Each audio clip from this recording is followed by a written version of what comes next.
My bad, guys. I don't know what was going on. The stream cut out.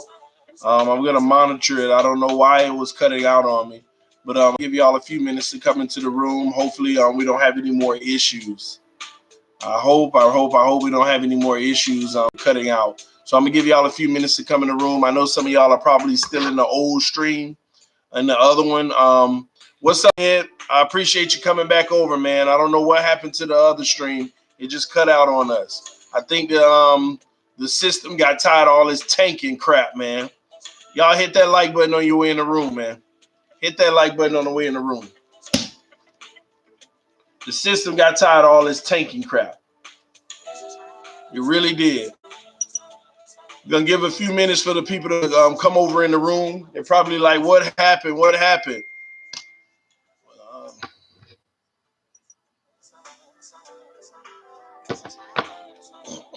Hit that like button on your way in the room, guys. Check in the comment section. Let me know that you're here.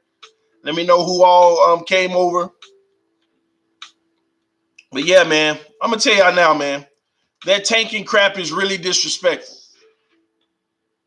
The tanking crap is disrespectful to the game, man. If this team is tanking, like intentionally trying to lose games, it's disrespectful it's literally disrespectful to the game of football. And I don't know a team that it's ever worked for. And people mistake hard reset teams for tanking. Like teams don't intentionally try to lose. They just go ahead and pile up all their assets and they try to build the team that they want. And honestly, that's what you're supposed to do for a coach. You're supposed to. The coach is supposed to do that, man. He's supposed to literally build the team the way that he wants it and not have to deal with old contracts and players that he doesn't want or thinks fits the mold of his scheme. He's supposed to be allowed to do that, man. I see more people coming in the room. We got 11. Y'all hit that like button, guys. I wonder if people are still in the other chat. Let me see. It's lagging, TD. Is it lagging right now, guys? Because it says it's good on my end. Are you sure? About what, Cody? Am I sure about what?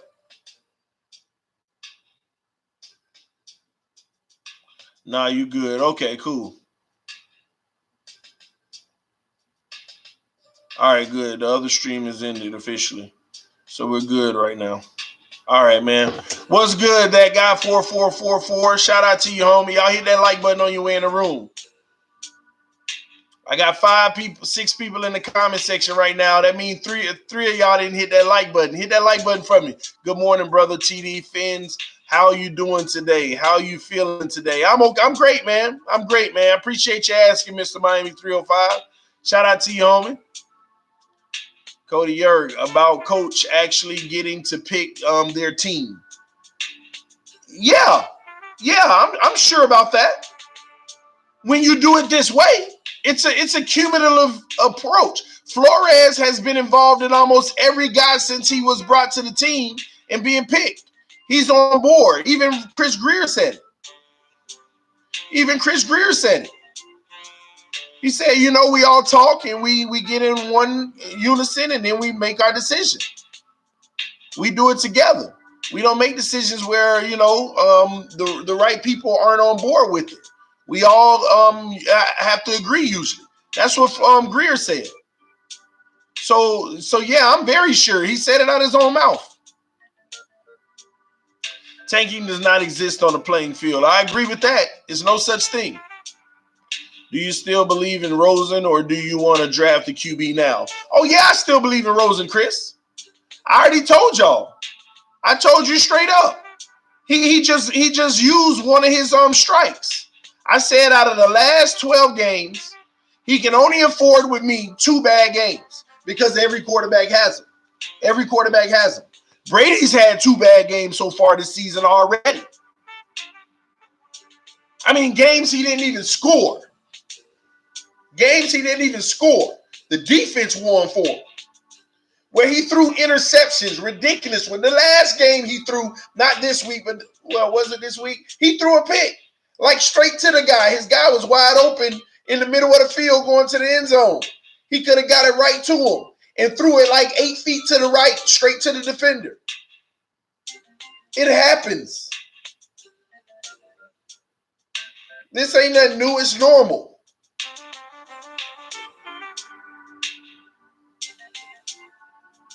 It's normal, man. That song is dope and banging. Yeah, man, y'all gotta go check out my boy on DJ McConaughey. You gotta go check him out. He just released his new album. He does instrumentals and stuff like that. This is music. Loud Thoughts is the name of the album. And this particular track is Motivation Key. But yeah, like Junior D just said, yeah, everyone has their days. It's just that people want to use the last game as their justification for Rosen. I mean, I didn't expect nothing less. When Rosen got benched and the coach said we needed a spark, I didn't expect nothing less. I expected nothing less from the fans that want Tua to come all out in the work. I didn't expect nothing less than them to come out, oh, man, this is why we need a quarterback. And then when you go get that quarterback, he does the same thing. And then now we want to talk about what he ain't got around him because we finally got the guy you want. We finally got the guy you want. Now you want to talk about what ain't around him when he's screwing up the same way. Man, come on, man. TD loving the shirt. Man, I want to love the shirt because I want to party like it's 1973. And on the back, you say someday. Someday. Y'all hit that like button, man. We got 28 in the room and only 6 likes. We can win our next 11. Man, Stanley, I'm down for that, man. Will it happen? I don't know, but I'm down for it. Gonna get 3 points against Buffalo defense. Man, I just hope that they get 0 points against us then.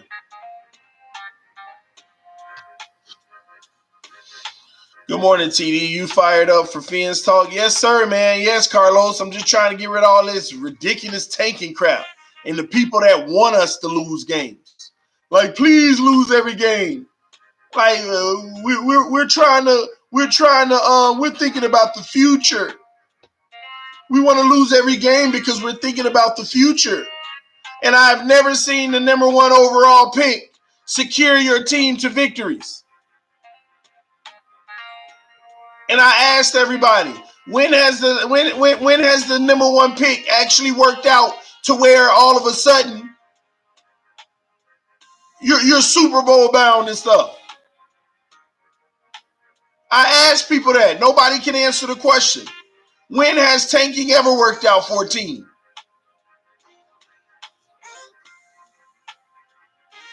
Come on, man. It's ridiculous to me. TD, the miserable fans want everyone else to be miserable with them. That's all it is. And can continue to complete the same cycle over and over of insanity. Just continue to complete it. When has any other team tanked like this, though? Never, because we ain't tanking. We just losing. There's been plenty teams losing like this, though. I mean, you can look at the last 20 years. It's more than 5 teams that been losing like this. Y'all act like this is the first team ever to be going 0-5, y'all. In the last 20 years, I go out on a limb to say that there's been at least 15 teams that started 0-5. Getting killed in games. Y'all act like this new to the Dolphins. This ain't new to the Dolphins. This ain't new to the league.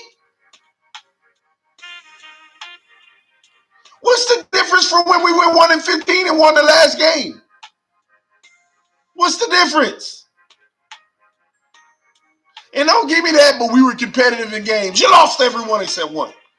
Ain't no difference. Ain't no freaking difference. Ain't no difference, man. I don't even know why y'all be saying some of the stuff you say to justify your point of view and have no evidential proof behind it to back it up.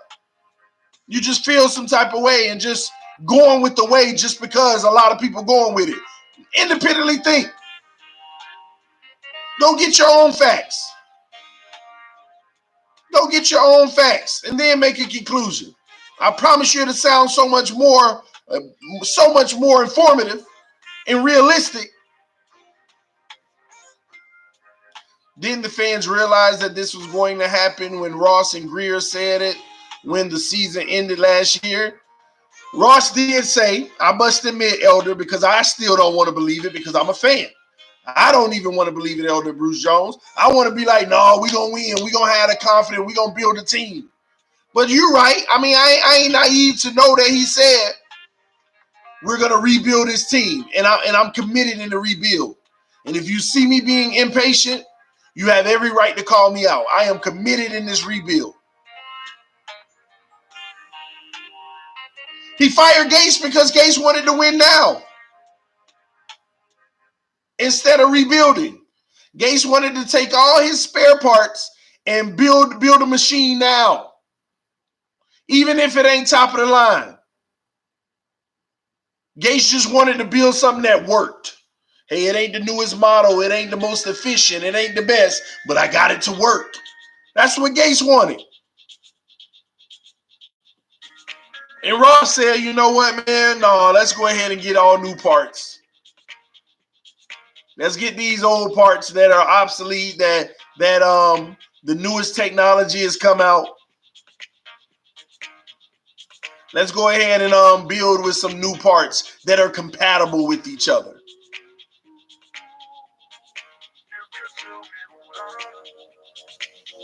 That's what it is, man. And that's what they're doing. I was just hoping myself that the coaching could even take what we have now and turn it into something great. Sometimes you can't overcome, certain aspects of a lack of talent.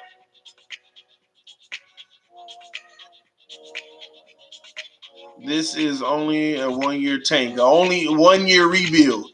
That's my thoughts on that. Thank you, TD. Tank people think for yourself.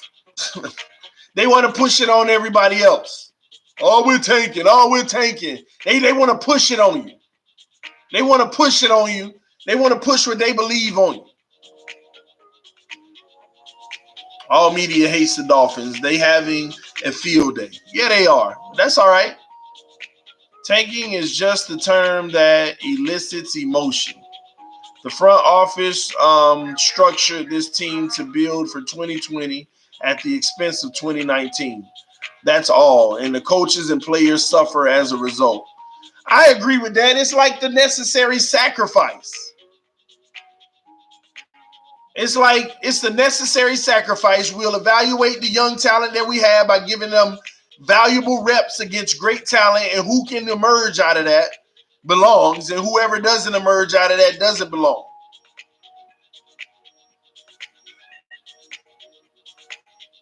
Build the trenches and get talent around a QB we draft in 2021. Maybe, I don't know. Jones and Drake should be traded before deadline. I don't know why y'all keep wanting to trade Drake. You think Drake is tradable at this point? I'm sure somebody would trade for him for like nothing, but you think he's tradable? I don't know, man. NFL Network and ESPN, CBS, NBC hate the Miami Dolphins. Yep. October 29 deadline. Yeah, I mean, we only got 14 days. We'll see what happens, see what kind of things they do, if they do make any moves.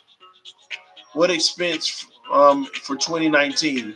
Every expert claimed Dolphins were dead last, 32nd in power rankings all of offseason. And that's funny to me, though, Stephen. They claim we were 32nd dead last all offseason when we had all those guys that people complaining about now. When we had Larry Tunsil, when we had Kenny Stills, when we had Kiko Alonso, when we had Cameron Wade, when we had Robert Quinn, when we had all these guys, they claim we were 32nd. So why people tripping? Then why people tripping?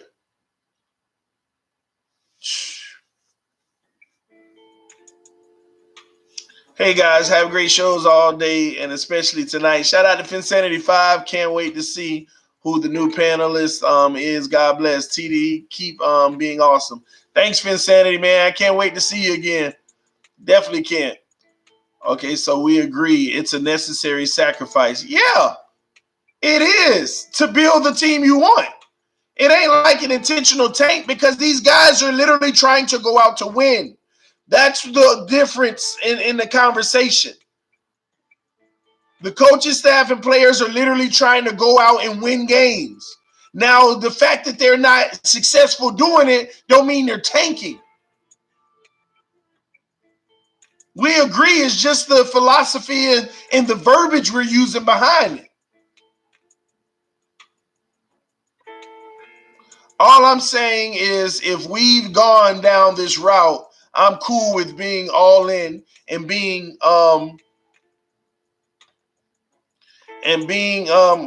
getting the best asset possible for the rebuild.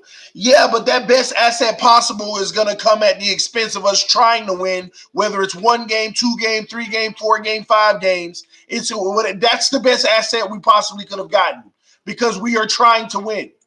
If we get the 5th overall pick, that's the best asset we were trying to get. Because we won games that we were trying to win.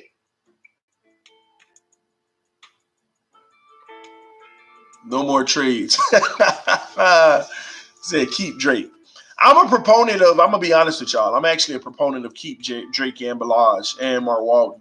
I'm a proponent of that. Will all of them be on the roster next year? I can't say that. I can't vouch for that. But I'm a proponent of keep all those guys. Because once we got all the necessary tools and things, I think they play so much better. You're right, TD. All them fake news media, man. Forget them, man. Do you think we can someday somehow draft Tua and Chase Young? I think we could do it. If that's what we wanted to do, and people have to understand, I'm not opposed to drafting Tua at all. It's a guess for me. I don't know if he's still going to be the same guy coming into this league, but I'm not opposed to drafting Tua at all. What it is, I have a bigger priority in the defensive end. If we feel like Rosen isn't the guy and Tua is the guy, by all means, let's make it happen. I just have a higher priority on the defensive end position and the quarterback position. That's how I feel about it. We need to secure the defensive end spot before we secure the quarterback spot, in my opinion. And that's where people can disagree. Nothing's wrong with that. If we can get both of those guys, absolutely, I'm down for that too. If Rosen ain't the answer. If Rosen has about 2 more of these games like he had last game, then yeah, I'm good with that. But I've seen who we call great quarterbacks deal with the same thing that Rosen dealt with yesterday. Deal with the same thing, man. So that's my take on that. That's how I feel about it. I'm behind on y'all comments. I never said the coaches or players were tanking. Oh, well, I wasn't talking to you then, Smoggy. I was talking in general of whoever I saw say that earlier in the comment section. And my main conversation in all this tanking stuff was about the fan base. And I was challenging people, are you a real fan if you're wanting us to lose? Are you a real fan if you're wanting us to lose? Like, please lose. Please lose this game. Oh, we're down by 1. Please lose. That's what I was challenging earlier. That was an issue that I had.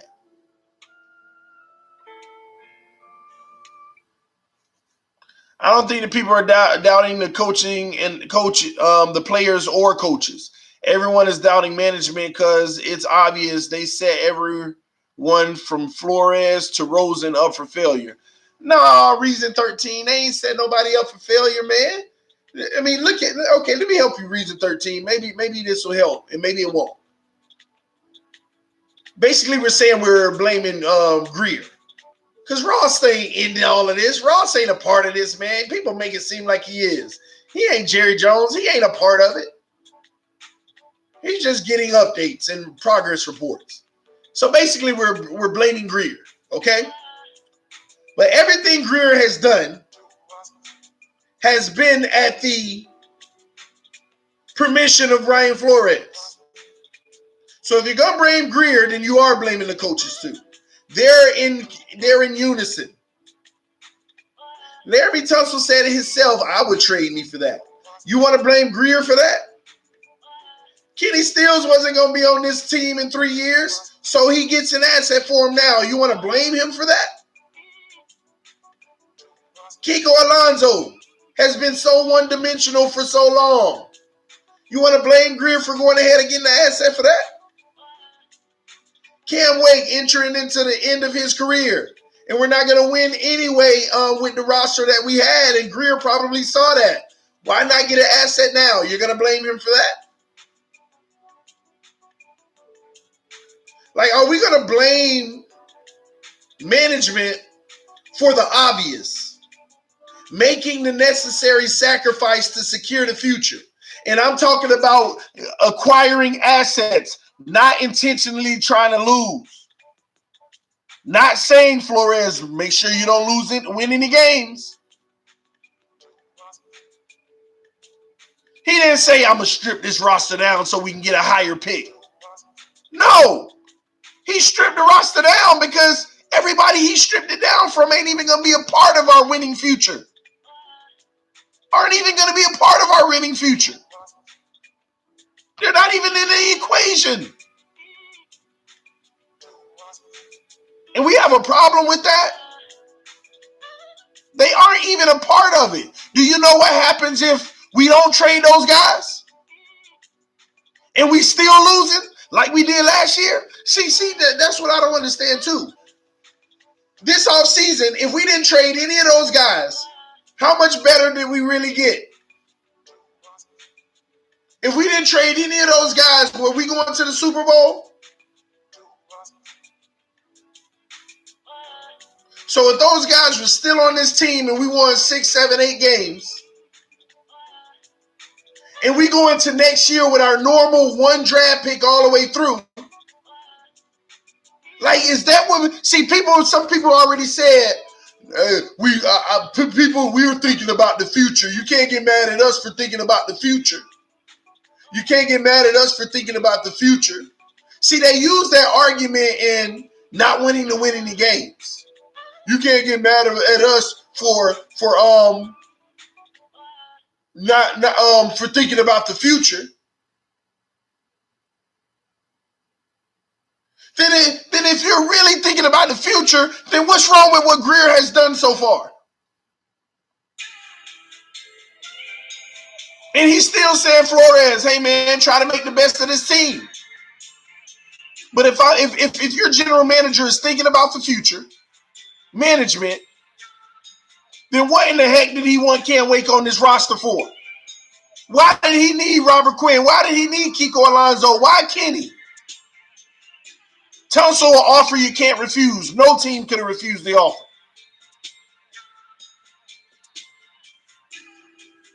And he does the obvious smart moves.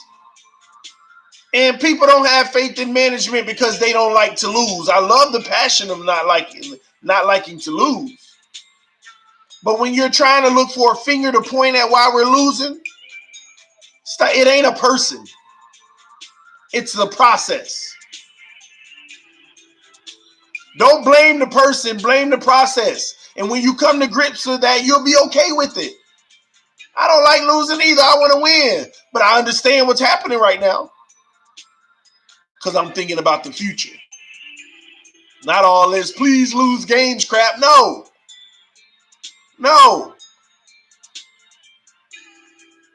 Hopefully that helped though. Reason. Hopefully that makes a little sense, you know? I hope it did.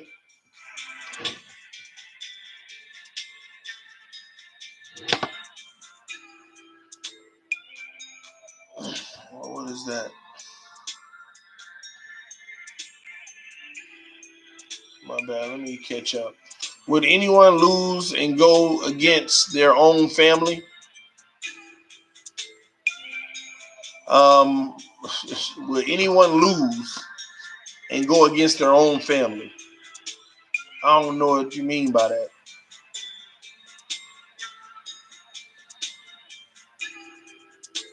I don't know what you mean by that.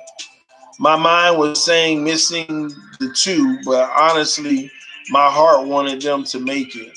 Just being unreal. Yeah, man. Absolutely. Absolutely, man.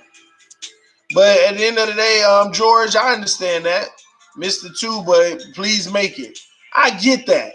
Now that's a difference. That's different from people that's saying, please don't get it, even though your mind wanted you to miss it, but you had that feeling in there, please get it. Please get it. That's different, man. That's just an evaluation for yourself. You know what I mean? That's different. So deep down, you really wanted us to win. I get that, man. That's different from what I'm talking about. I'm talking about the individuals that don't even have it in their heart. Like they would have been mad if we won. That's how they act. They would have been pissed if we won. Man, what are we doing, man? Man, I knew this. Man, they would have been complaining if we won. Those people are the ones that I'm calling out as real fans. I don't care if you don't like it. I don't care if you don't like it. And see, and that's even fine. Man, if we don't get it, that's fine with me. But deep down, I would like to win. That's fine with me. But the people that if we would have got it would have been mad. No, I can't rock with you. I can't rock with you, man. Sorry. For a better wife. Oh, would you lose and go against your own family for a better wife? Come on, man.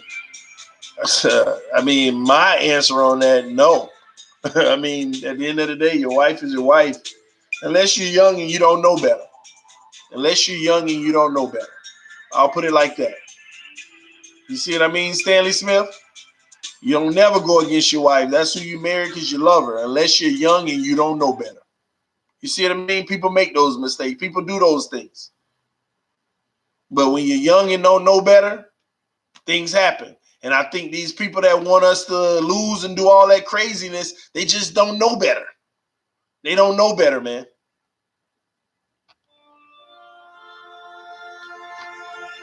Let me move this up. They let Cam walk. They didn't get an asset back, and we have no one to set the edge. What happened? What did he say? They let Cam walk.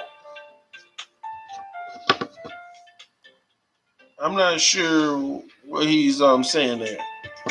Are you talking about because we didn't re-sign Cam? Is he talking about Cam Newton or Cam Wake?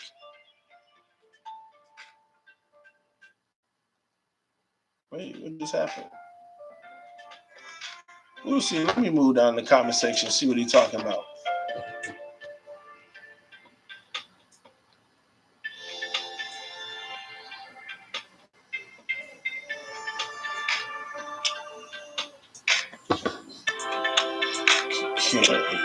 This is just the growing pains. Let's try and win our next 11.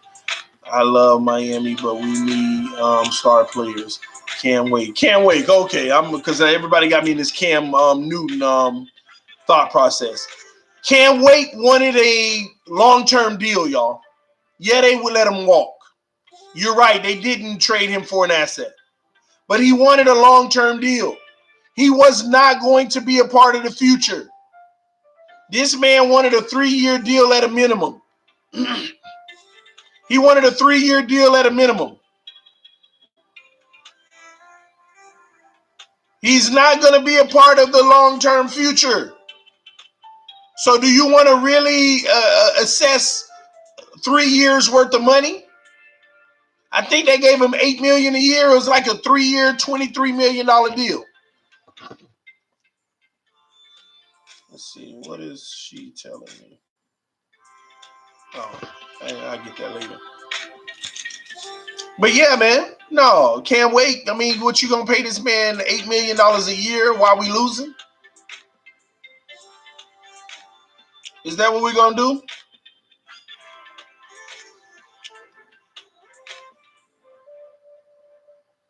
Dolphins might not get past the 50-yard line with that Bills D. I bet that. I bet we score. He's better than what we have now, TD. I agree with that, Carlos. Ain't no question he's better than what we have now. Did it matter last year? I mean, I know why it didn't matter last year. But did it matter last year?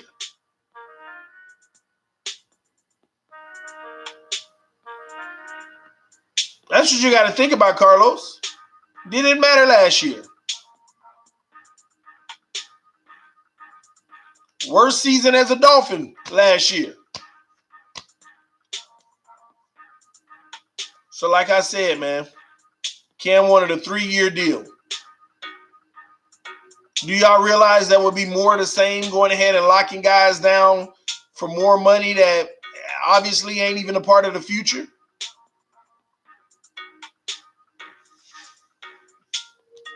He better than we need edge setters, and if you draft a defensive end who better to mentor that new defensive end. Okay. Let's get something straight. Y'all can get mad at me all you want. You can get mad at me all you want. Okay?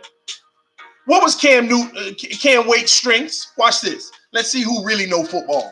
See, Cam Wake is our beloved Cam Wake. But let's see who really know football. What was Cam Wake's strength?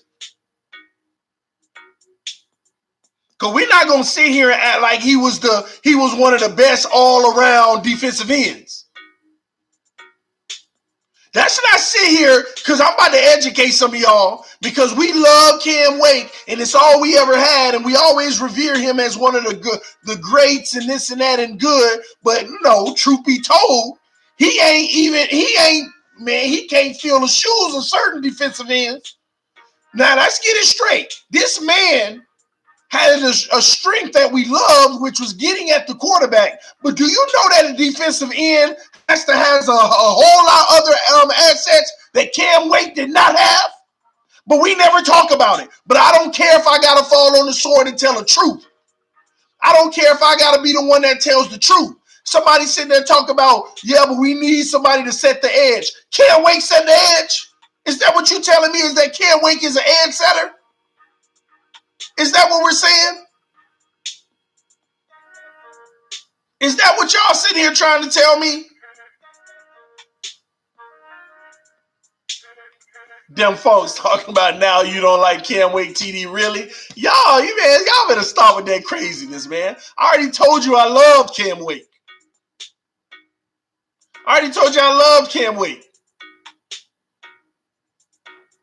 Gosh, y'all act like somebody can't love a player and be critical of him. Y'all really act like somebody can't love a player and be critical of him. Like, come on, man. I'm waiting on y'all to answer the question. Did Cam Wake, is Cam Wake a good, I ain't even gonna say elite. I'm just gonna say good and see if y'all know football. Is Cam Wake a good edge setter? Is Cam Wake a good edge setter? He consistently top 5. Stop, TD.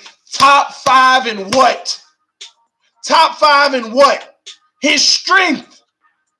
He top 5 in his strength. Stop acting like this man is a great all-around defensive end. He did the thing that we always needed. Get to the quarterback.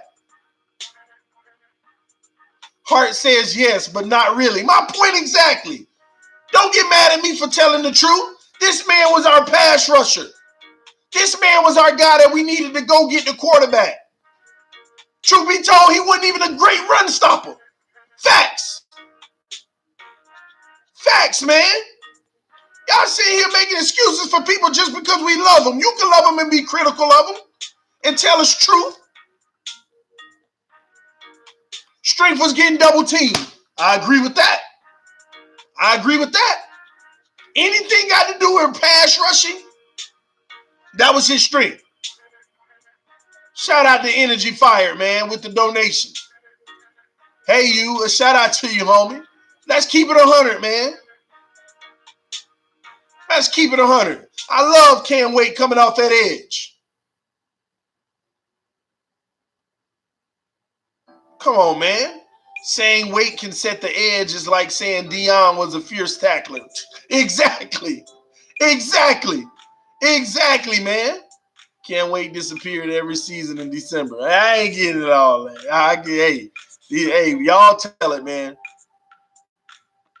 Great pass rusher, bad against the run, like most elite pass rushers. So don't tell me that now leadership I give you. I don't even know about. Man. Let me get all the way honest with y'all. Are we really gonna say that he was a leader? Are we really gonna say Can't Wait was a leader? Watch this, because I know people about to challenge me on that. Some of y'all think a leader is just a guy who's intense. And I'm the leader of the team. Y'all look at his emotion and think that's leadership. Yeah, he was really respected. Every Pro Bowler and elite and great player is respected, especially when you're one of the best on the team. Yeah, you respect it. But when we talk about leadership, I'm talking about mic'd ups, interviews, everything. When have you ever seen Cam Wake going getting up in people? Man, when have you ever?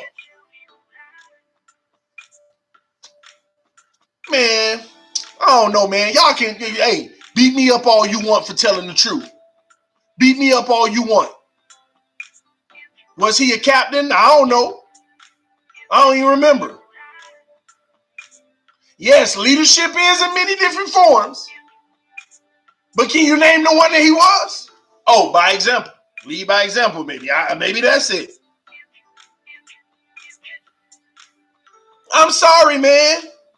Like, when are we ever going to start calling things for what they are? We look at some of the best players because, listen, Can't Wait gets our utmost respect because the league respects him too.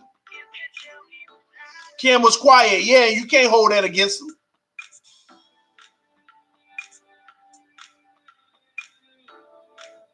Don't blame these people that never play organized football. They do not even know what they do not know. That's true. You don't know what you don't know. You don't know what you don't know. I'm fumbling the ball like Drake. Come on, man. Hold on to the ball, TV. I think he was a leader because he was helping the young kids eat healthier. All right, let me stop. And teaching them how to train. I give you that. I give you that. Now, and that was in leadership of leading by example, because he didn't grab nobody and say, hey, you need to eat healthier. Because I remember all those interviews. Cam Newton, he eats like this. He does that. He went out in the media and said, I sacrifice. I don't eat any trash. I feel like in my whole career, you just got to do this and that. And, some of the young kids have come up to me and asked me how I do it, and I tell them. It ain't like he went out to offer it. It ain't like he was like, hey, man, come here, kid. This is what you need to do. So, yes, leadership of leading by example. Cam Newton, I keep saying Newton now. Cam Wake, I'm going to be 100 with y'all. Cam Wake has always been about himself. Cam Wake has always been about himself. And if you come and you need something from him, he'll give. But when it comes to actually going out and paying it forward, I'm not saying he hasn't, but there's no evidence that any of y'all can tell me he has. TD, you can't read my line because I'm right, I think is what you meant. We got Pee Wee League edge rushers. Laughing out. Hey, y'all. I guess I just read your line. I'm trust me, I'm skipping a lot of lines, so I'm not missing your line because you're right. I take on any challenge. I don't read a comment in my head and say I'm not going to read that because that guy's right. Just so you know. There's so many. You can ask a lot of people right now. Man, I just said something good and TD didn't read it. I'm sure. Plenty of people in the comment section right now will probably be able to attest that he didn't read my comment. He didn't read my comment. I'm reading them as they go. When I respond on one, 20 of them go by as I'm responding on one. So then I probably hit 3 of the ones that went by, but I got to keep it moving because the chat is moving. The subjects change. You're always running from me. Well, I ain't going to be running tonight, EM. When we talk about I'm running from you, you just make sure you show up on time to the panel conversation, baby. The last leader I can think of on defense was Carlos Dansby. Are you having guests on later, TD? Yeah, tonight is the panel conversation. I'm going to probably have 2 more guests join us tonight. And I might take 1 or 2. I might rotate 1 person in on occasions just from the live stream. We might do that. We might. Cam, first name was really Derek. Better to rush the QB into an interception. Bobby McCain is a leader. Bobby McCain is a leader. I like Bobby, but I need to see a whole lot more for me to just give him the pin on his shoulder for that. Nah, TD, you must don't be at the open practices. He definitely pulled news guys to the side. He was a little coach on the sideline. Man, I seen it live, bro. And why you say he definitely pulled news guys? Oh, you meant new guys. New guys to the side. Hey, correct me when I'm wrong. Acknowledge me when I'm right, them folks. I'll take your word for it. I'll take your word for it. I'll take your word for it. Guys have leadership in different ways. Back to the subject at hand, though, man. We can't sit there and act like for $8 million a year and guaranteeing 3-year contract that it was a bad move to release Cam Wake and let him go sign with another team. I can tell you now, Flores came in, looked at the film he needed to look at, and say, hey, man, we like this pass rusher, but, I mean, I can see it now. Flores probably was in New England like, they got this guy Cam Wake coming off the edge, but, all we really got to do is run the ball because we'll render him ineffective. He probably already knew the game plan to where they ain't had to worry about Cam Wake as much. He knew what O'Shea and the rest of those guys had to do. And he probably was like, I mean, he's a great talent getting at the quarterback, but he's not the full package that we want. He's not the full package we want. We want a guy that can rush the quarterback. We want a guy that can set the edge. We want a guy that can stop the run. We want a guy that can also play in our scheme in the 3-4 and be linebacker at times, drop back. And Cam Wake's tried that a lot. I've seen Matt Burke put Cam Wake in situations where he dropped back in coverage. Got toasted every time. The show is at 7 p.m. tonight. It's at 7 p.m. TD, what time is panel chat tonight? 7 p.m. If we had Tannehill, would we have one on Sunday? If we had Tannehill, would we have one Sunday?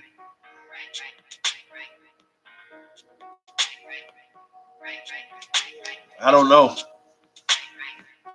I know if we had Russell Wilson, we would have won Sunday. But Tannehill, I don't know. I can't even say yes. I can't even say definitively yes. And that's me keeping it real. That's keeping it real, man. Do you think the Dolphins should trade a first-round pick for an established wide receiver like Stephon Diggs or just draft one? Draft one. Why would I go get Stephon Diggs if I can go get Jerry Jeudy? You know what I mean? First round pick? No. I know, but the way TD does it keeps me updated with everything. Appreciate you, Junior D. He looked okay for the Titans. No, he looked great. He completed 80% of his passes. And then there was some holding calls that put him in like a 2nd and 20. The line gave up a few sacks on him. I've always been on record. If you get Tannehill time to throw, he will make you pay. He will make you pay. See, that's my whole point. Put Tannehill in Kansas City last year. They would have still made the playoffs. They would have made the playoffs. Tannehill would have threw for over 4,000 yards.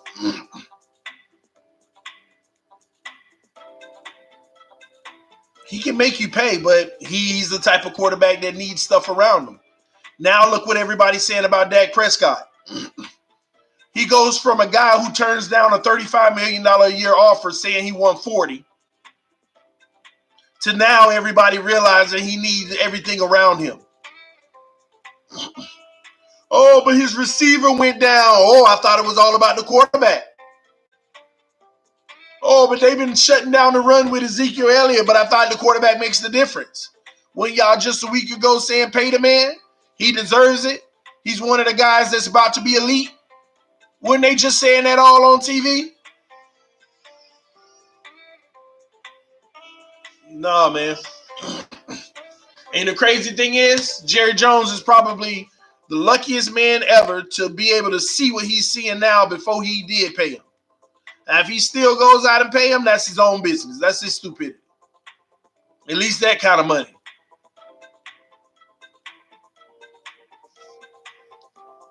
He did that in Miami, so same deal, same Tannehill. That's not true. Tannehill ain't complete 80% of his passes in Miami. And I promise you, Tennessee has a much better, well-rounded team than the Dolphins had most of the years Tannehill was here. Most of them, not all. And everybody already know Mariota was never the answer. All right, y'all. Have a wonderful day. Off to work. God bless. All right, Junior D. Appreciate you stopping through, man. 65 in the room and 22 likes. Come on, man. Y'all ain't got to be like that. Hit that like button, guys. Punch that like button. Let's see if we can get over 40 likes real quick. Ben said that about Dak, game manager. I ain't even going to say this man is a game manager anymore. That's an insult to Russell Wilson, who is the ultimate game manager, the elite game manager. Nah, Brady is probably number one at game management. He's number one in the league. People think game managers, that term is a disrespect.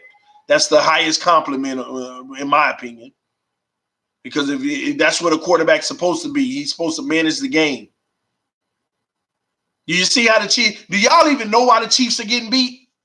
Do y'all know why the Chiefs are getting beat? Let me see if anybody who knows football, where my football heads at. Let me see if y'all can put it in the comment section. Why are the Chiefs getting beat?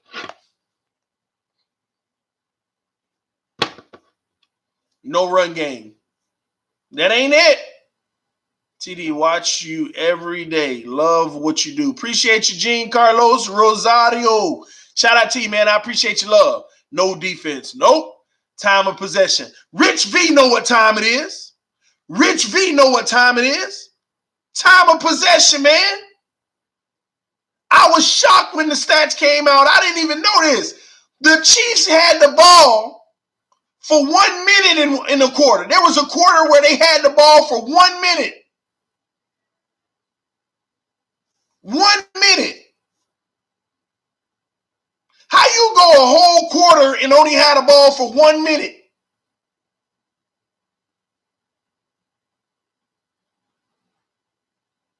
Because the other team was running the ball on them. Running the ball. They had the ball in the second half for 6 minutes. If I'm not mistaken, they had the ball for 6 minutes in the second half, y'all. When has that ever happened? It was the craziest thing ever. Because they're keeping the offense on the field. Why are they keeping the offense on the field? Because their number one running back ran the ball 26 times. The Chiefs ran the ball 8 times. And McCoy.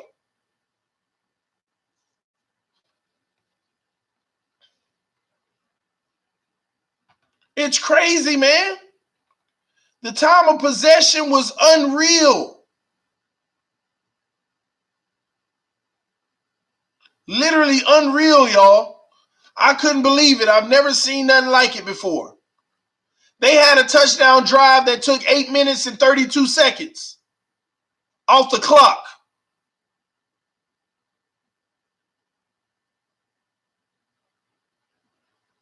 Yeah, that's bad defense, but you got to be able to run the ball. You run the ball, you minimize the other team's ability to score. And you take their quarterback out of a rhythm.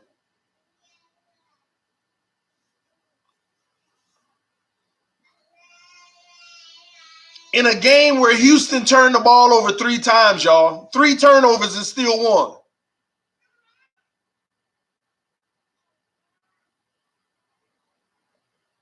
Houston had the ball for 40 minutes in the game, and the Chiefs had it for 20 minutes in the whole game.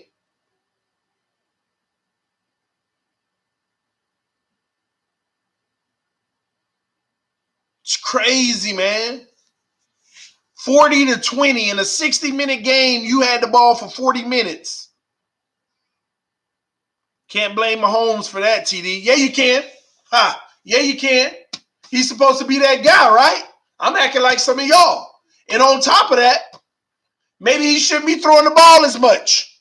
Maybe if he that guy, he should be audible in at the line of scrimmage and being a game manager.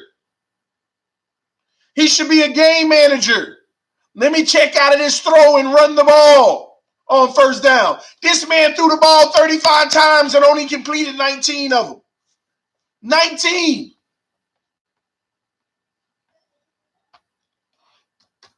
19. He that guy, right? Let me do my math. 19 divided by 35, 54% completion percentage. Oh, that's on him. Because y'all, we ain't allowed to use the same excuses for every other quarterback that y'all say suck. We're not allowed to talk about that. And he had an interception. He got picked off. Because we're not allowed to use these same arguments some of y'all using right now for the other quarterbacks. We ain't allowed to say that the other quarterbacks got a bad D or their offensive line or they can't run the ball. They not blocking for the run. Or their receivers were dropping the ball because he 19 for 35. And the strip fumble. Oh, no, but every other quarterback got a problem with pocket awareness. You had an open panel tonight. So y'all going to sit here and make it seem like, oh, you can't put that on Mahomes?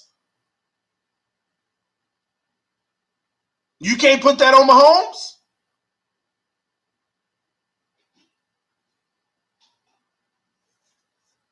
But he got hurt before that. Hey, ain't this the 3rd time in a row that people say he done got hurt? The first time where he had got hurt and still won, TD, barely. The next time where he got hurt and he had like hurt his ankle or something, and then that's why they lost. And now all of a sudden he got hurt before that or something, before the sack fumble or whatever. I don't know. I ain't watched the full film. I'm probably going to check this one out tomorrow. Looking at this game in and out.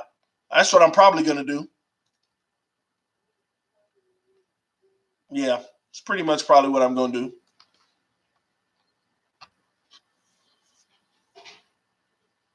I think Russell Wilson is winning the MVP over Mahomes. He got to keep winning, first of all.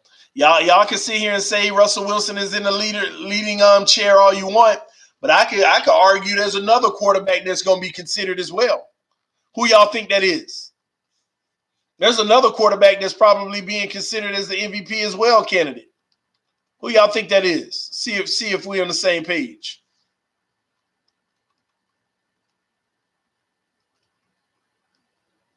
Yep, Aaron Rodgers. Why not? And hold on, you mean to tell me Patrick Mahomes got Tyreek Hill back? He got Tyreek Hill back? Threw 2 touchdowns to him, got his main way, because everybody was saying, oh, he did all this, he did this, and Tyreek Hill is hurt, and this and that. He got Tyreek Hill back, got 2 touchdowns, and still losing. This is the next GOAT. That's what people were telling me. No excuses, Mahomes.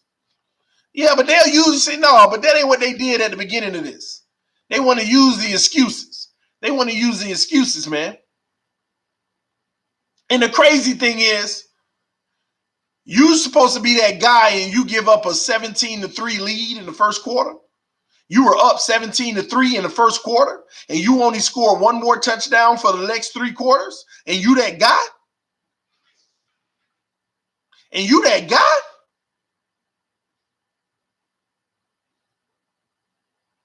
And trust me, y'all, I ain't even coming down hard on Patrick Mahomes because I know it ain't 100% his fault. I'm just using the same energy that everybody used to argue with me about it.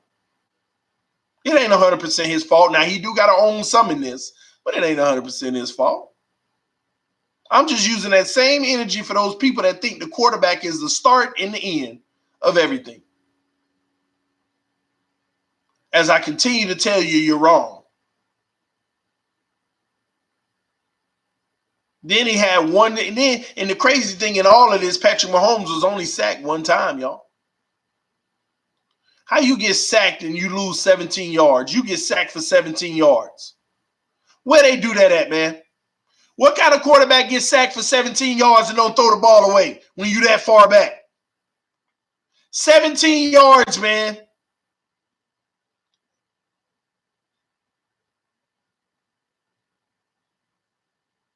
Like you said, Mahomes didn't have a ball in the second half. LOL, TD, you just said that.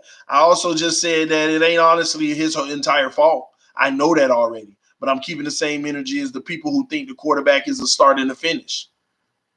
But this is also proof why the quarterback can be held useless. Just keep the ball away from him. There's game plans that can neutralize quarterbacks.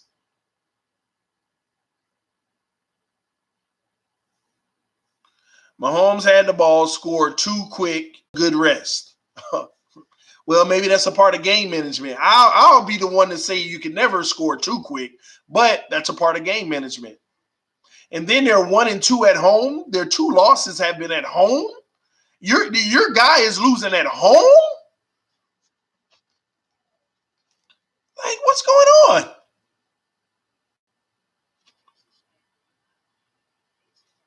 Oh, my gosh.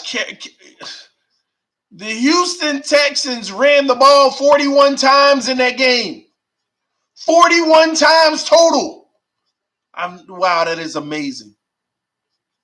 The quarterback threw it 42 times. You talk about balance? You talk about balance? Guess how many times the Chiefs ran the ball?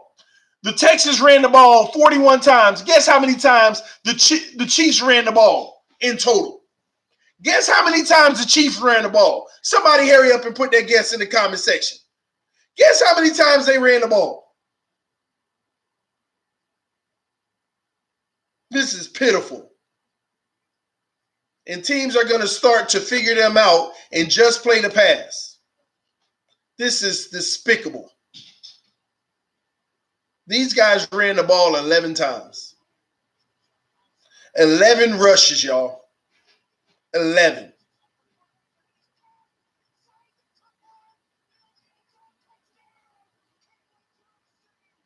$11 times, man.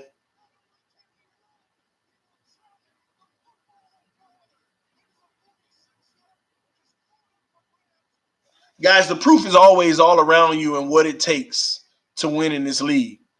What you have to focus on. So let me go through some of those keys with y'all what the Miami Dolphins need to look forward to going forward. Number 1 priority on my big board is you need a pass rush. That's number 1. It's number 1. Number 2, you need an offensive line that can not just pass block, but run block as well. Number 3, you have to establish the run. You have to establish the run. That's number 3. Number 4, You got to have a good quarterback. You got to have a good quarterback. And number 5, special teams / it's tied for me. Special teams and TNT. Takes no talent. You cannot have the penalties. You got those 5 things, ain't nobody stopping you, man. You got those 5 things in that order of priority. Ain't nobody stopping you. Number 1, the pass rush. Number 2, a run block and O-line. One that can pass block and run block. Number 3, you need the running game. You got to establish the running game. Number 4 priority for me is a good quarterback. Didn't say great or elite. A good quarterback behind all that. And tied last is special teams and TNT. Takes no talent with the penalties. Least penalized team. You got those 5 things, ain't nobody going to touch you.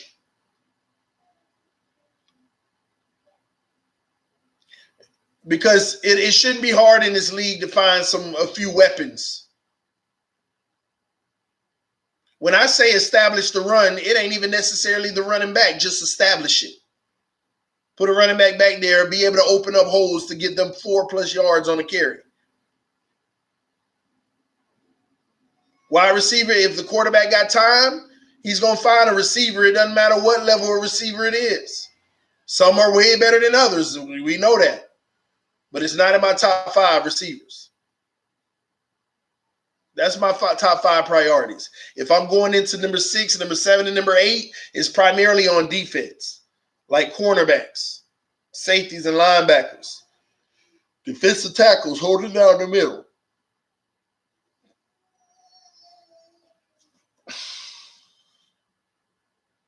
I like how you said good and not elite.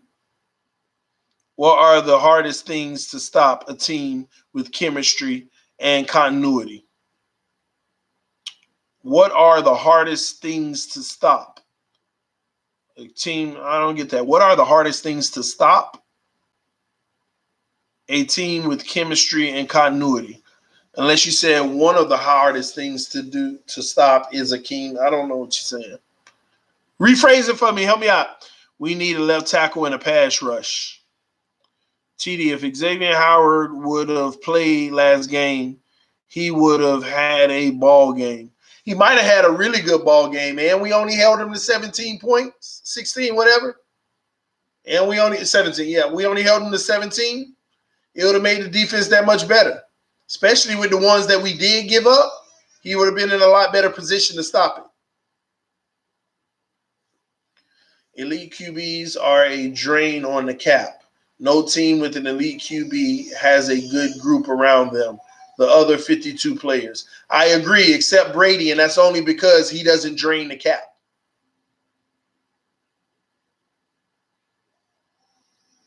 Waste another first rounder on a pass rusher. First of all, them folks, I don't get your logic when you say waste. What do you mean by waste another?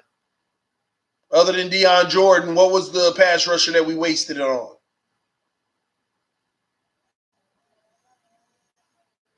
So I don't get what you're saying, waste. I don't get that. If you think Christian Wilkins was a waste, then you really don't know football. You really don't know football if you think Christian Wilkins was a waste.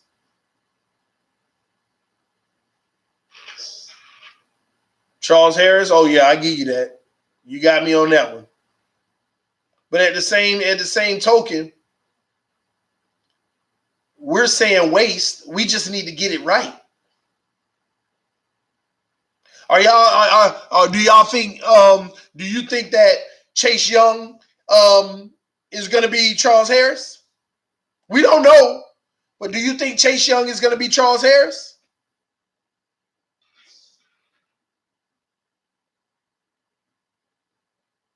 Let's not say waste. Please, let's not say waste. We just ain't get it right. EM Dolphin, you're right. You can say the same thing about quarterback. You're right. Same thing. But long as we can say the same thing.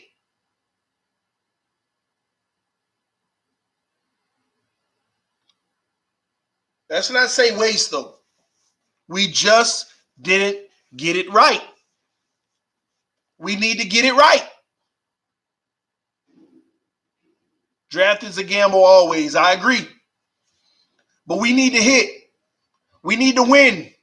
We need to gamble and win.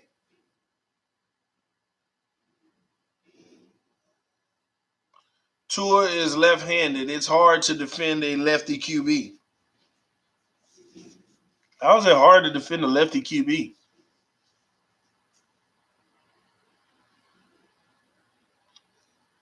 I'm not sure about that one. Why that matters. Changing your tune before start of season now, huh? LOL.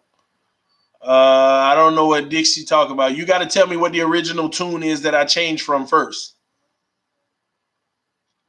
We're a little descriptive on this channel. Just letting you know. If you're new, I don't know, Dixie. Normals. You got to let me know what tune I changed. That way I could be like, oh yeah, I have, or what are you talking about? I don't know. Get the Fins out of Miami. That's all. Oh Lord. 3 lefties been to Super Bowl. 2 have won it. We saying so since they're lefty, they have a high probability of going to the Super Bowl. How many lefties have been in the league? I don't know. I would suggest grabbing a pass rusher earlier in the first round rather later in the first. Absolutely. No question about that. No question about that. Yes. But great one, DeVore. Will we actually not? Will we want to grab a pass rusher and pass up on Chase Young or Espinosa? Would we want to grab a pass rusher if it's not those 2 guys? If we're going to use an early first round pick, that's the question. That's the question. That's the one that needs to be asked. Do we go get one of those other guys out there, or if we're going to use an early pick, we got to get one of those 2? That's the question.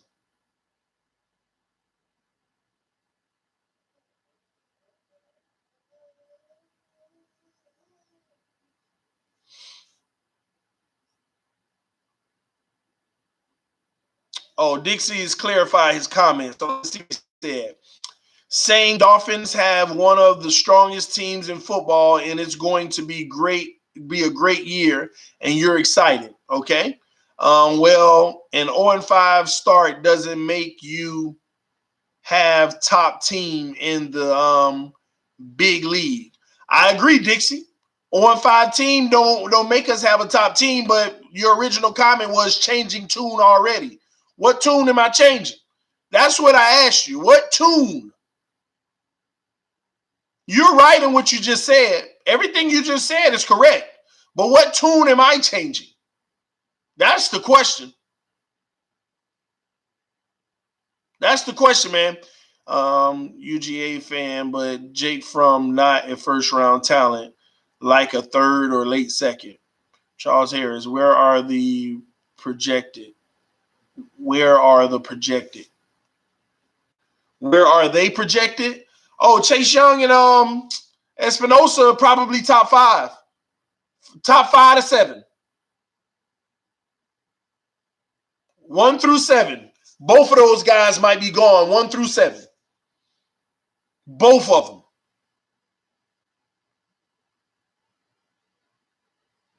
Bro, it's easier to find a pass rusher than a quarterback.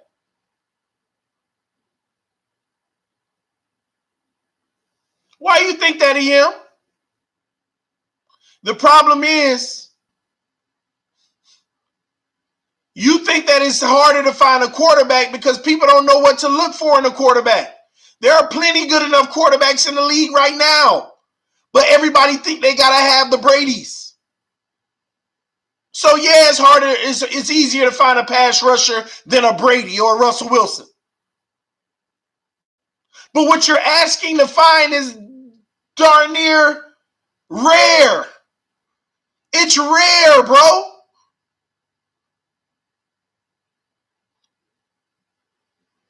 So you would actually be wasting. You have a higher probability, is what you're telling me. You have a higher probability of wasting your first pick on a quarterback than a pass rusher. Think about that, EM Dolphin. That's what you're saying to me right now. It's easier to find a pass rusher than it is a quarterback. Then what you're in essence saying, you have a much higher probability of wasting your first round pick on a quarterback than the pass rusher. And that's the point I keep making. Go get the higher probability guy. Why would you not go get the higher probability guy first? You got a higher probability to hit on the defensive end. And you got a higher probability of missing on the quarterback if you draft them. So why wouldn't I go get the pass rusher? The safest draft pick is the pass rusher. Mike Who said it, and he's right. The safest draft pick is the pass rusher. Period, man.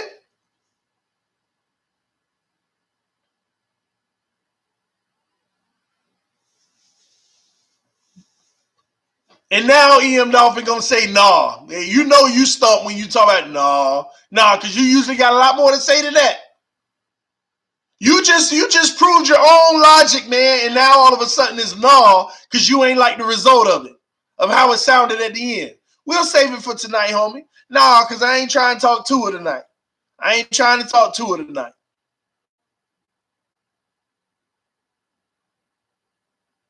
You just proved it out of your own mouth. It's harder to find a quarterback. It's easier to find a pass rusher. Then that's more the reason of why that's what your first priority should be, especially since it's a bigger need right now. It's a bigger need.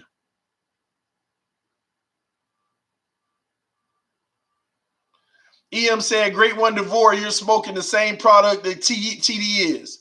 Yeah, we're smoking common sense. We're smoking common sense.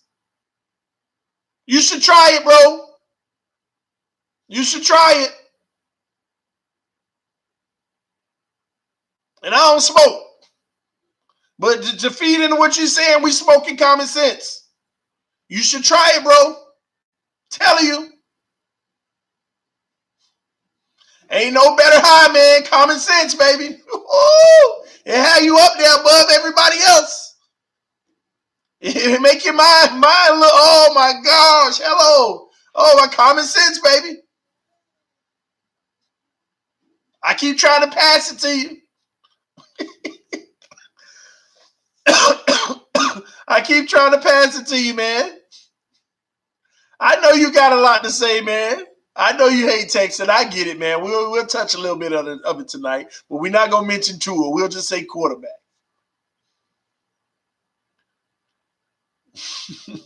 How do you know Chase Young or Delpit won't be bust? You don't know if any player in the draft will be bust. But like EM Dolphin just said out of his own mouth, he admitted it's easier to find a pass rusher than a quarterback. So since you don't know who's going to be a bust, why aren't you going with probabilities? And the biggest need on the team. You need a pass rusher more than anything right now. So you're right. You don't know.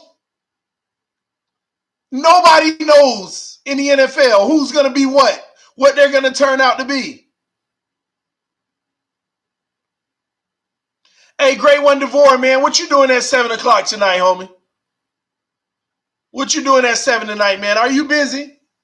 Because we got our Tuesday night panel conversation, man. We got our Tuesday night panel conversation, and I'm going to tell you now, man. Hey, you'll be perfect to come on, bro. We start at 7 o'clock, and we go to about 9:30. You don't have to stay the whole time if you can't, but we start at 7 o'clock, man. You already know, man. And we've been supposed to collab for like forever now. But ever since you've been running away from me and Madden, you ain't even wanting to do nothing with me. But I get it. You scared of the Madden sticks, so that's cool. But yeah, man, this is the perfect opportunity, bro. Join the panel conversation tonight, man. Join the panel conversation tonight, 7 p.m. Eastern. And we're going to go, man. We're going to talk. We're going to talk. We usually have a large group of people in the room, over 100 people, and we go. We talk it out, man. We debate it out.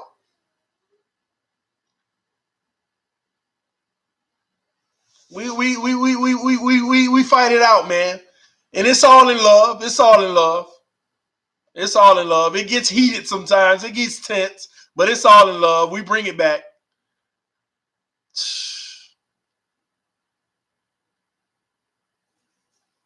It's that simple, man. It's gonna be exciting. I can't wait till tonight.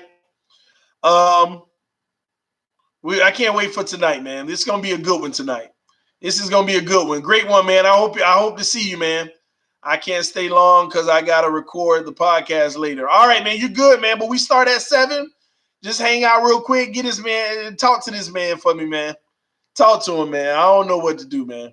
Hope Chase Young can throw TD passes because a QB is what we need. Alexander, I'll listen to Bill Belichick over you any day. Bill Belichick got his own mouth. The other team can't win games if you don't allow them to score. So Chase Young ain't got to throw TD passes. He ain't got to throw TD passes. He just got to stop the other quarterbacks from doing it. I'll go with Bill Belichick saying any day of the week over yours. Other team can't win a game if you stop them from scoring. Those are Belichick's words. That is his theme for this year. He said it.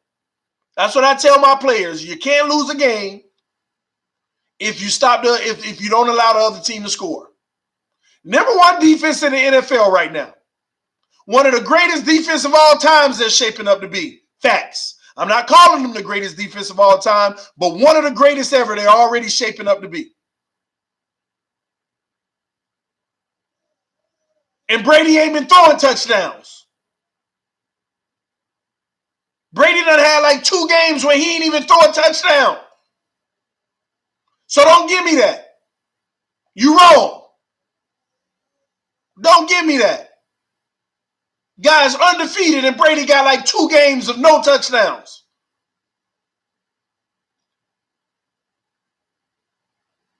So I don't know what y'all be talking about, man. Y'all say anything to justify y'all stance. Bring some facts with it. Give me some facts. Then I'll be like, hey, that makes a lot of sense. I'm an open mind, but when I hear all this blah, blah, blah, just because it's how you feel, no, man, I'm going to eat it up all day. I'm going to eat it up all day.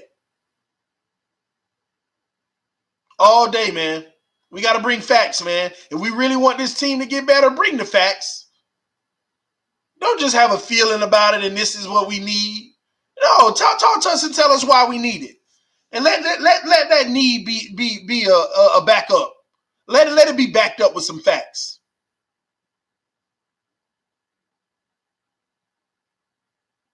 Period, man. Talking about QB, you think Kyle Allen better than Rosen?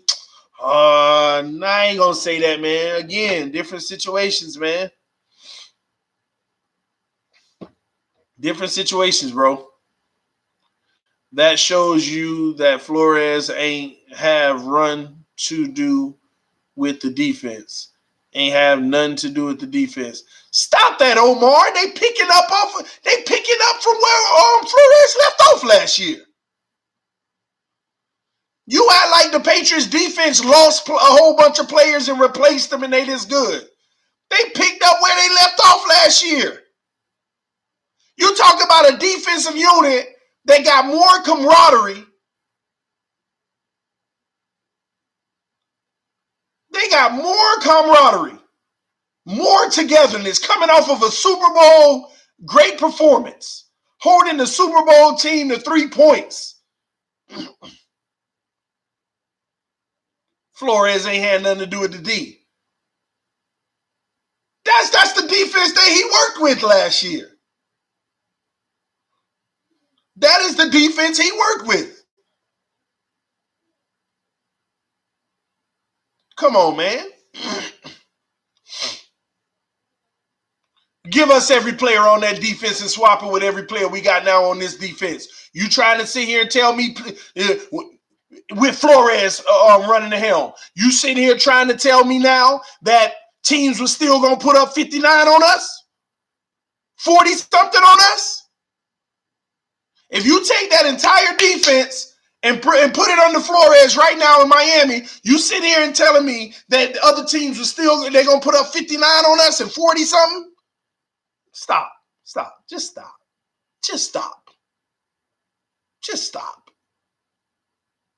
Stop it. Stop looking for the negative in everything. Stop looking to discredit your coach and your team. Stop looking for ways to discredit them so you can feel better about your stance and being right. Just stop. Please, stop. Please stop. It's ridiculous. Gosh. Y'all see what I'm talking about? The conclusions people make? It shows you Flores had nothing to do with that defense. It's the same defense that has more time together, more cohesiveness. And they probably added a piece or two to even make it that much more locked down.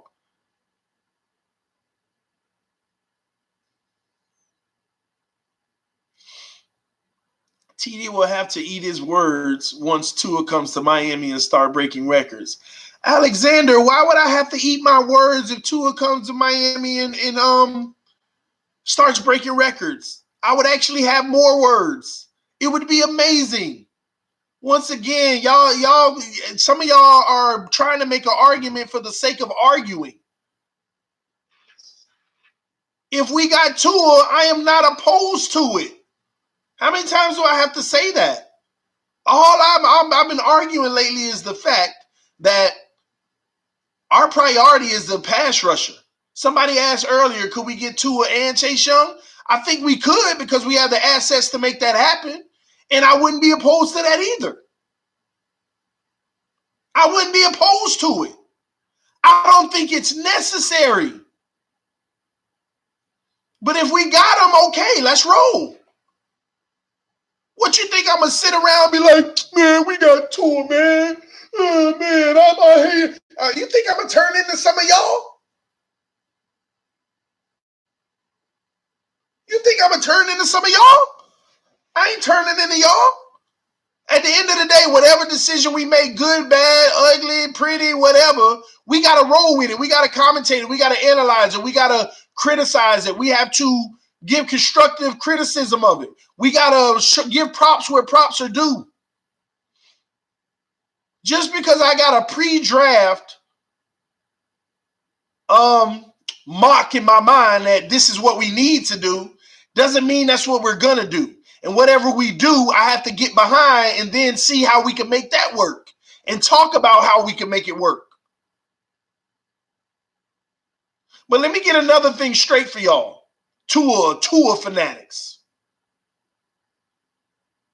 What's going to happen is if Tua comes in and we fix the O-line, we get a top receiver, we get an amazing running back, our defense is fixed. Some of y'all delusional people in that question that was asked is a setup just for what I'm about to say. I'm going to eat my words when Tua start doing this and that.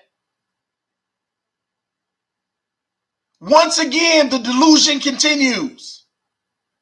If Tua is our quarterback and he putting up records, once again, why are y'all giving him all the credit? Y'all are automatically going to say he was the difference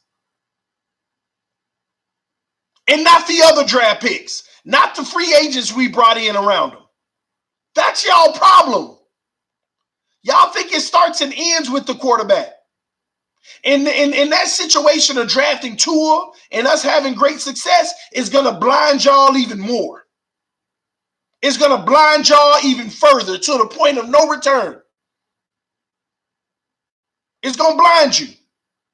You're going to have a Mahomes situation. I told you this was the difference. Tua was the difference. He wasn't the difference. He wasn't the only difference. But y'all going to make it seem like he was. And it's going to mess up your football IQ even more. It's going to mess up your freaking football IQ even more. Of thinking that he's the only thing that's going to make the difference. And I don't want to see us lose. But the only way that y'all will learn is if we draft Tua and don't do nothing else. I wonder how y'all would feel if we drafted Tua and we went ahead and traded all our draft picks for next year draft picks. Kept the same team and just add Tua. And when we start losing, and I'm not gonna mean it, I'm not gonna be like, oh man, I'm gonna be the type of person, I thought that he makes the difference. And the same people thinking he makes all the difference are gonna be the main ones saying exactly what I keep saying. Well, he don't have this, he don't have that. Every quarterback needs this. It's not fair to him, he doesn't have that, but you want to use that argument for your guy, but not any other guy. But lucky you, if we draft Tua, we got so many assets and money that we're going to get all those things too. But once again, it's going to blind you guys. The ridiculousness is going to show at an all-time high. The ridiculousness is going to show at an all-time high of, I told you Tua was the difference. That's all you're going to do. It's ridiculous. Straight ridiculous. Straight ridiculous, man. I've been telling you that all along. Bruh, I mean, I don't think we argue about that point. The only argument me and you have, EM, is what is our number one priority? What is our number one priority? And it's a pass rusher right now. Because it don't matter what quarterback is behind him throwing for touchdowns. I don't care. Like I said, if Brady was our quarterback, he wouldn't be undefeated right now. He would not be undefeated. But I still want Tua. Nothing's wrong with that, guys. Nothing's wrong with wanting Tua. I'm going to tell you now, Rosen got two more bad games, and I'm going to be like, I want a quarterback, whoever that is. I'm not even going to be all sold on Tua. I'm telling y'all now, I got to wait on that LSU-Alabama game. Because Tua looks amazing when he's playing these bums out here. These teams that know they can't stack up with Alabama. Don't even have a shot in the gun range. He looks amazing. But his history of the big games, he don't look like Tua. He don't look like what we know as Tua. So I ain't knocking the kid. I'm just waiting on this LSU game. That kid ball out and Rosen have about two more bad ones. Hey, let's go, man. I'm still want to pass rusher first, but Miami figure out a way to move up again and grab Tua. Figure out a way to be number 1 and 2 if you have to. If Rosen keeps up what if he does this again 2 more times. That's how I am. That's how I look at it. I'm a realist, man. People think I'm just attacking people and hating on them. This is just my thought process. This is what I'm coming up with mentally.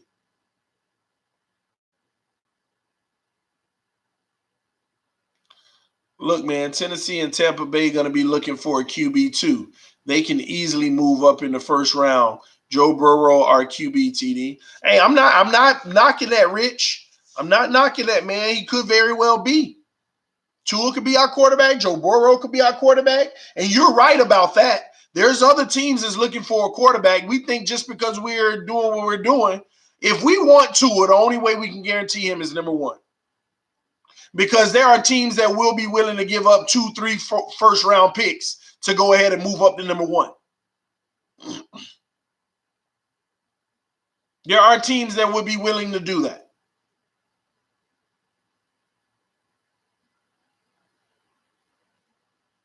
There are other teams, and I ain't talking about these 0-6, 1 and something teams. I'm talking about 2 and 3 teams. 2 and 4 teams right now, there are quite a few of them that would actually go move up to get a quarterback right now, that are riding off of their defense, but their quarterback ain't doing nothing. With what just happened in Tennessee, I'm going to tell you now. With what just happened in Tennessee, see, it's different for Rosen. Rosen gets benched because they want a spark. He's a young quarterback. You get that. But for Mariota being there that many years, Brady could throw 6 picks in a game. You think they about to swap him out? You think they going to swap him out? Brady could throw 6 interceptions. If the Patriots are down 16-0, you think they going to swap Brady out?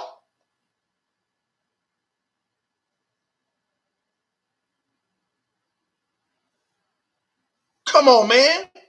Mariota, that was a notice for Mariota. They gave him a notice. Get it all the way together. We need you to turn from good to great. Like that now. Because if we end up not starting you and Tannehill takes the ship and start riding out, we going to draft the quarterback or we going to re-sign Tannehill? And he in a contract year? Am I mistaken, y'all? Mariota in a contract year? This guy in a contract year.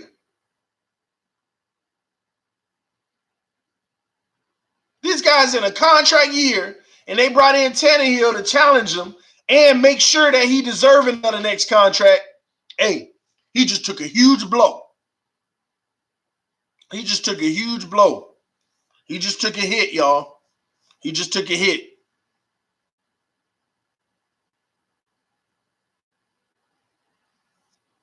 If we get Tannehill back, you think we can go to postseason this year? Man, it don't matter what quarterback we get this year. It ain't going to matter. Now, if we had Tannehill back and we knew that we had 3 first-round picks, 2 seconds, and all the assets and all the money, oh, yeah, I have to believe we go to the playoffs. Absolutely. Absolutely, man.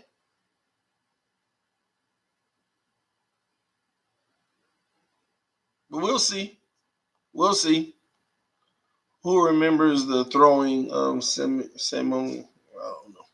Go be a fan of the team that drafts Tua then. No harm, no foul. I would never waste a first-round pick on a QB who runs a gimmick system where he throws to the first read no matter what. And you know, I'm not going to say he throws to the first read no matter what, but I will say 90% of the time he throws to the first read no matter what. So it's kind of the same thing. And if you go look at the interceptions that he has, it's because he threw to the first read no matter what. Hike. Oh, crap. He jumped the route. I didn't know he was going to do that. Maybe you should have read it first.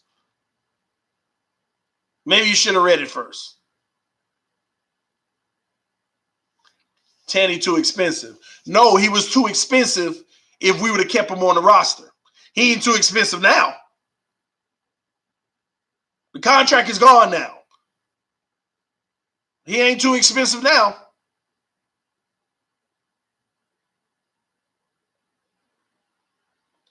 With those offensive line, no way we make it with Ryan and the QB at this point.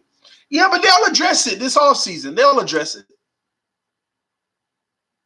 Y'all don't watch Alabama football like that. You might be right. I've only seen 3 games this year. And I don't watch it like that. Okay. I've only seen 3 games this year. That ain't much. It's not much. I agree. So you want to bring Tannehill back? I don't want to bring Tannehill back in this situation. No. Not at all. When it comes to Tannehill, though, I know what I'm getting. And the only way I would want Tannehill back is if we had a really good O-line, we had a great defense, and he had some weapons to throw the ball to in a run game. Obviously, everything that he needs around him, like every quarterback.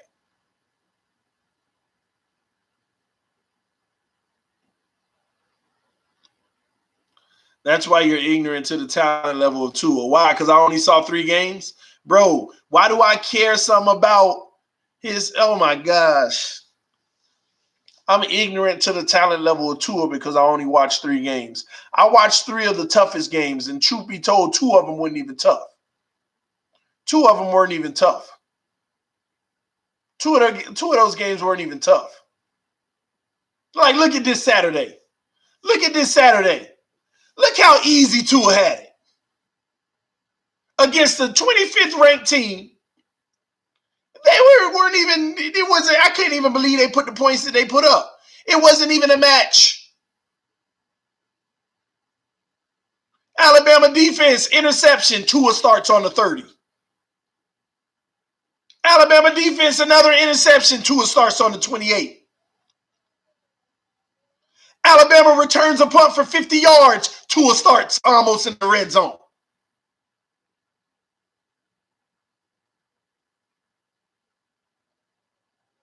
Come on, man.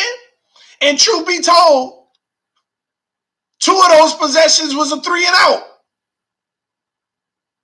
They end up kicking a field goal. And I'm supposed to get excited because he backed up on the 30 way back there. He throw a 5-yard slant, and the guy weaved through traffic and take it 60 yards for a touchdown. And I'm supposed to be like, oh, man, Tua, another touchdown. Tua, another touchdown. This is what I saw Saturday. EM Dolphin, am I wrong?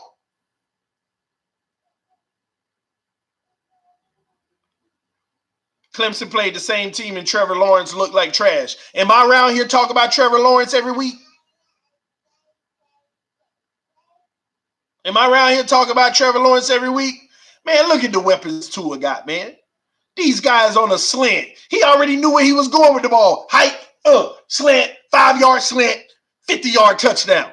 And we supposed to be happy because he got it. Oh, the guy threw 4 touchdowns. What are you talking about? A 5-yard pass. That's just like the Brocktober, man. Brock Osweiler throwing all those 1-yard passes, and all of a sudden, oh, Brock. Oh, Brock. Come on, man. Where EM Dolphin at, man? I'm looking for him.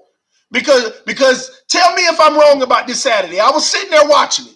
Tell me, am I wrong about this game? Desmond Ridder is a beast. Yes, he is.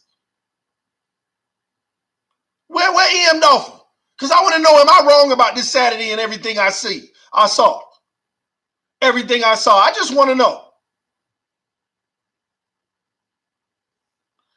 And when we run slants like that, Rosen throws interceptions.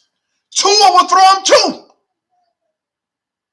The difference is, Rosen at least playing against a top premier defensive back on a slant, jumping routes. It's the NFL, baby. What you basically saying is, on that same slant, that 5-yard slant, that defender is as good as the defender that was in the NFL against the one that jumped Rosen route. That's what you're trying to say. Stop it. Stop it. That's the whole point of why all these college quarterbacks coming out being a bust. When people say, oh, they're the next this, that's why they coming out being a bust. Because y'all failed to evaluate the fact that these quarterbacks ain't going to be playing against the teams that they playing against in college. They playing against NFL talent. They playing against NFL talent now. You can't go on your first read. Your first read ain't open 90% of the time anymore. Playing for Alabama. Your first read open 30% of the time now. It's still going to get you some passes, but it's only open 30% of the time. Now 70% of the time, you have to read the defense. You got to evaluate the defense now.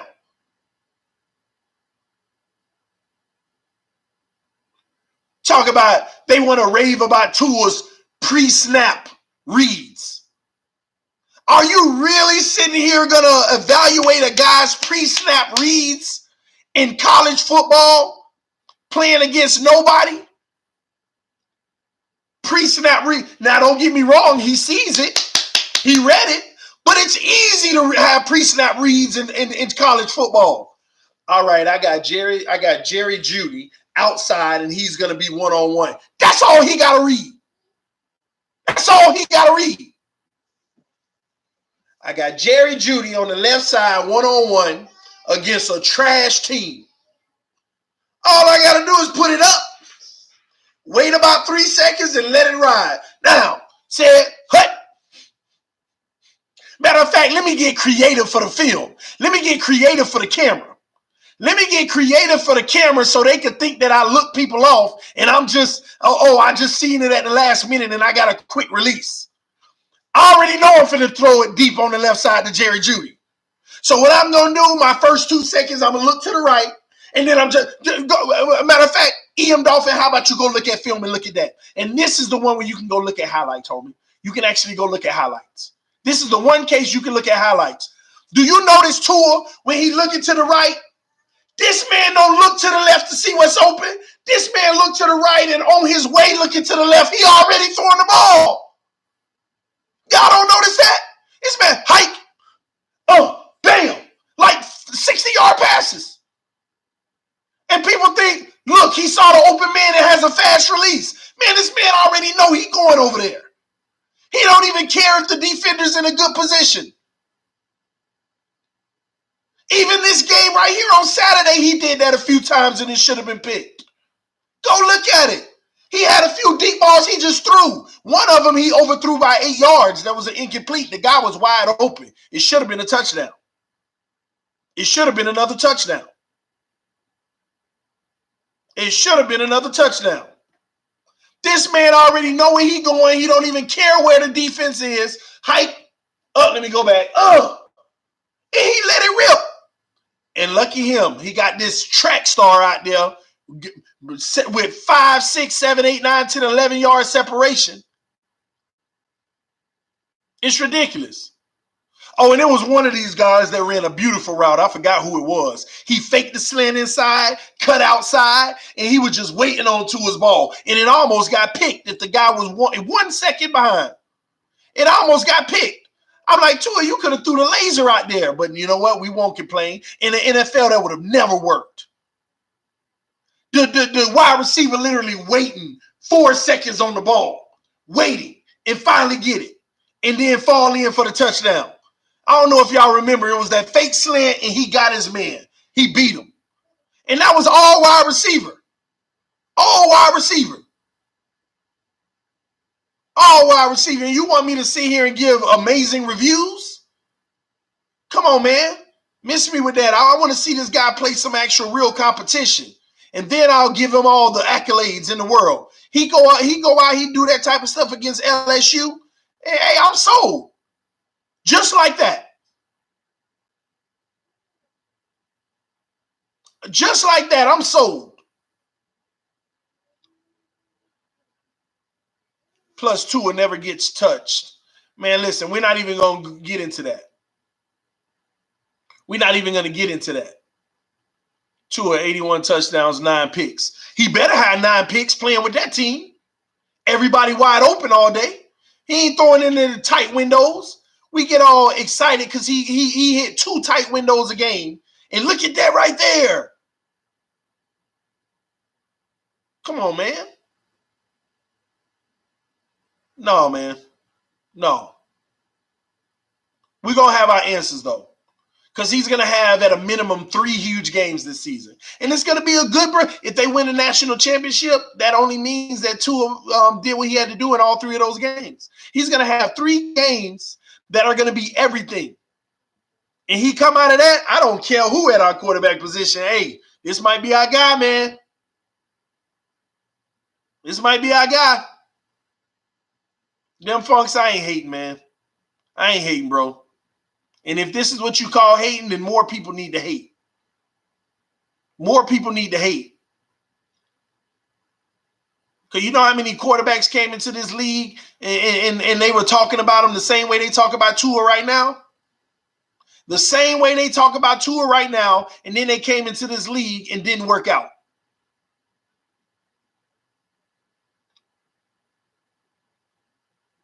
Didn't work out, man.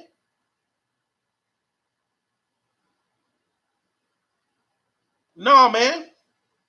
I'm just tired of the fake narrative. People thinking they know what it takes to get what a quarterback looks like. That's the next guy.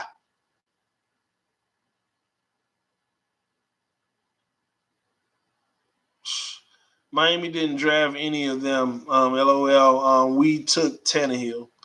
Rosen is back. EM Dolphins want. Oh Lord, y'all ain't got to go that far. They hype Sam Darnold. How is that worked out? Hey, he beat the Cowboys, baby. Hey man, they hype all these guys. Josh Allen, Sam Darnold, just everybody. Every next new thing is getting hyped out. The next quarterback after Tua is going to be the best thing ever. He grades on the scale even higher than Tua Tagovailoa last year. And that's going to be the new narrative. Every new guy is going to grade on the scale higher than the last new guy. And the same people are going to be arguing, yeah, but ain't nobody ever been graded this high. Why? Because some special analyst who has your credibility said so? Why? Because an analyst who's been following college forever said so? He's the highest graded quarterback to ever come through. Wow. Ain't it funny how we going to hear the same line in 2020, the same line in 2021, the same line in 2022? Same line. I've been hearing, this is the highest graded prospect since 2005 that I can remember. I've been hearing the same thing every year.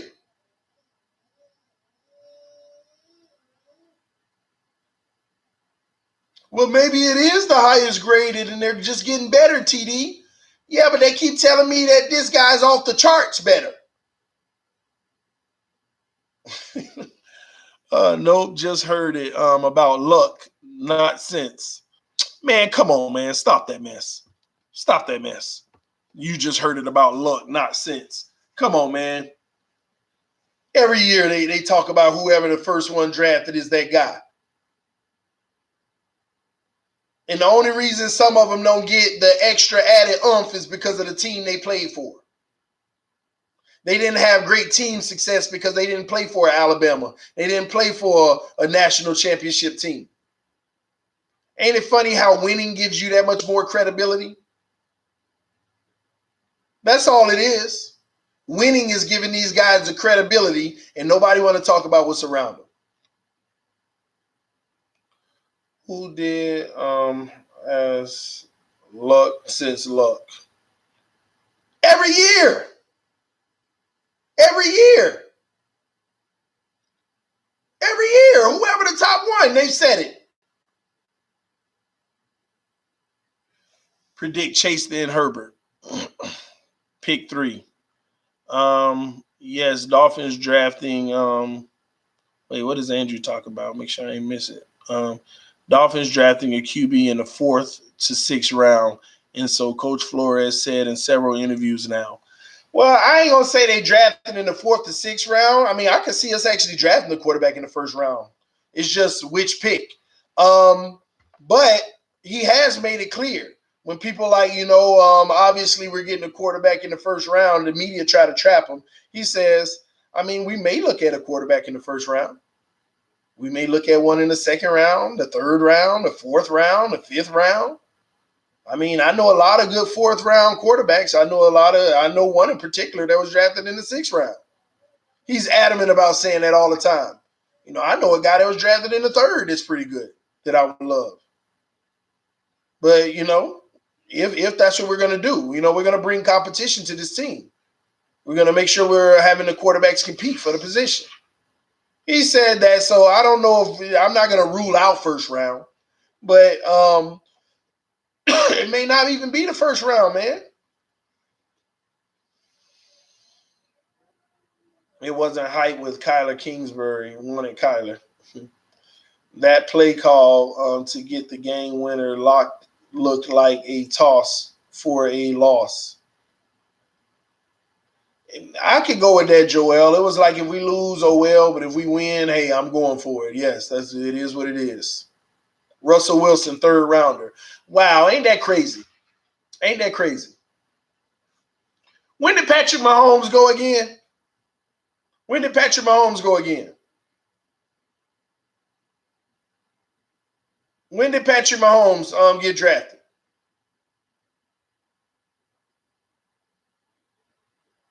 Y'all know y'all educate me on that. When did Patrick Mahomes get drafted again?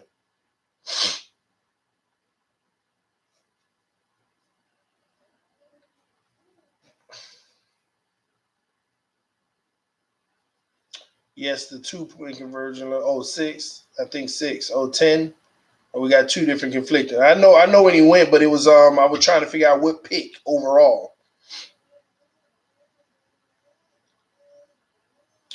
Damn, 10. But then Rams though, fam. So 10, huh? Mahomes went 10. Russell Wilson is 3rd round. Tom Brady is the 6th round. I'm starting to put something together here. Hold on. So you mean to tell me the top of the top ain't even been 1st round picks?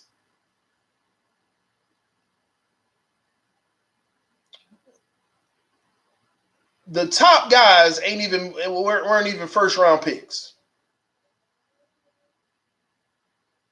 The guys that's sitting at the top of the mountain in this league today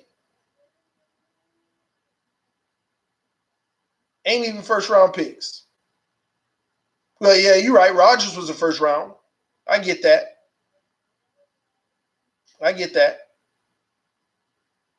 So we got 1 1st round pick.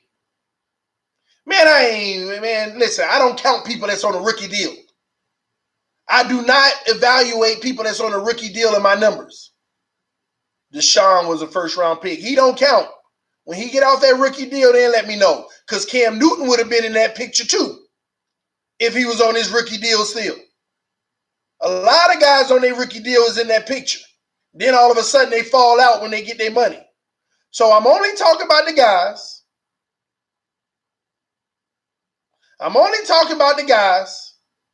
Who are not on a rookie deal right now and at the top of the league at their position.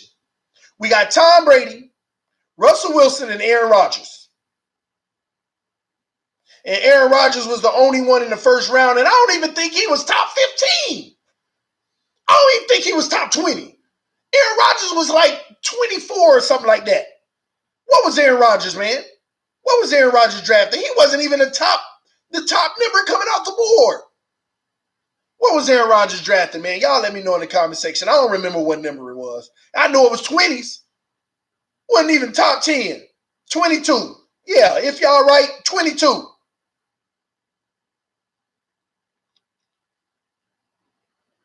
Come on, man.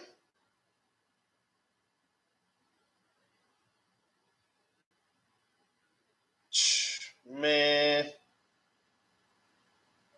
Peyton Manning ain't playing, EM. Get out of here, man. Peyton Manning ain't playing. Drew Brees playing. Well, he hurt, but Drew Brees playing. I'll count him in that. I'll count Brees in it.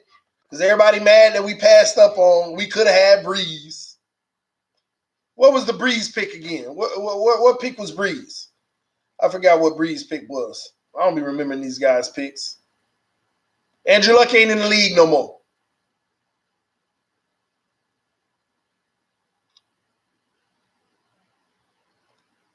Nah, Brees was a 2nd round pick. 2nd? I thought Brees was like 30. I thought Brees was like 30th or something. Man, I'm tripping. Drew Brees wasn't the 1st rounder. How did I miss that?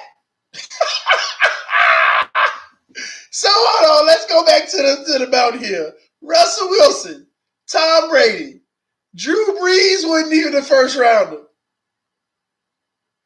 Drew Brees wouldn't even know. We talk about the people at the top of the mountain right now.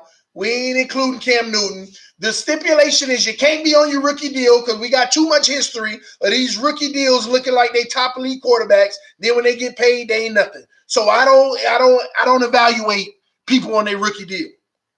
So you mean to tell me at the top of this league right now that's not on their rookie deal, the guys at the top of this league right now not in their rookie deal, are you mean to tell me the top guys in this league right now that ain't on the rookie deal wasn't even 1st round picks? Wasn't even first-round picks. The type of quarterback that y'all want, that y'all looking for, wasn't even a first-round pick.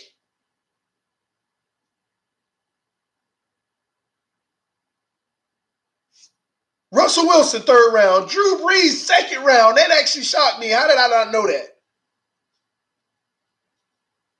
Brady, 6th round. Anybody else we can add to that? Well, we said Aaron Rodgers, and he went 22nd. Wasn't even a top first-round pick. But we're going to give him credit of being first round. 3 out of the 4 guys wasn't first round. Any other elite guys? I ain't talking about good guys, elite guys. Any other elite guys that you want to be your quarterback, that you would have as your quarterback? Any other elite guys? Nah, EM Dolphin, now you reach and talk about Matthew Stafford. Matthew Stafford can't hold those guys' napkins. Ben Roethlisberger ain't in that conversation. He ain't did nothing without nothing. He ain't did nothing without nothing.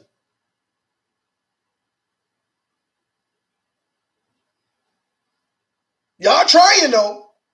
Naming Matthew Stafford, Big Ben. Y'all sure trying. You trying. I'm talking about today in football are at the top of the mountain. Veterans, today. I think Matthew Stafford is a very good quarterback. Okay. He's not making this list.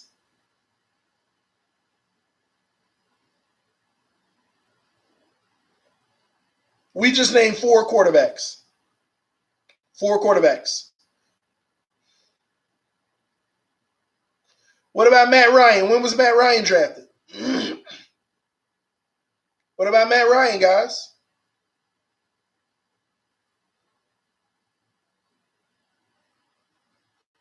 What was Matt Ryan's draft? Excuse me.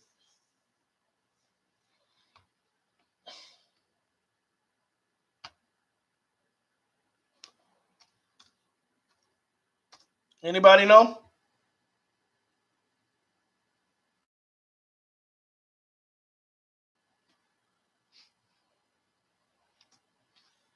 Because I think he, I'm putting him. I want to put him in the conversation, though, guys. I know y'all leaving him out. I just think that he's a really, really good elite. I think he's bottom elite quarterback. I really do. I like Matt Ryan. I know he. I put him up there, y'all. Y'all may leave him off, but I put him up there. I put Matt Ryan up there. I'm not gonna leave him off. I know y'all ain't mentioned him, but I'm not going to leave him off. I'm going to actually put him up there. They're having a lot of team issues. That's their issue. So I'm going to put him in this conversation. And that's going to be 3 out of the 5 quarterbacks aren't even first-round picks. I know he's 3rd overall. I just wanted to add him because I want to be fair here. Nobody else was mentioning him. I wanted to add him. So I don't want y'all to think I'm running from nothing or trying to skew the numbers. I'm trying to be as fair as possible here. 3 out of the 5 quarterbacks at the top right now weren't even first rounders. And one of them was drafted late in the first round. And the other one I'm putting in, where some of y'all may even disagree with me putting in. I'm just putting him in because I think he should be in. It's almost like a charity put in.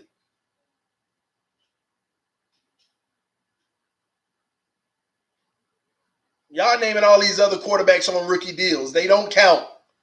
They're going to diminish like every other group that comes in. Now, I want to ask y'all a question. We're going to use those 5 guys, okay? We're going to use those 5 guys. I'm going to ask y'all a question. Watch this. How long has Tom Brady been in the league?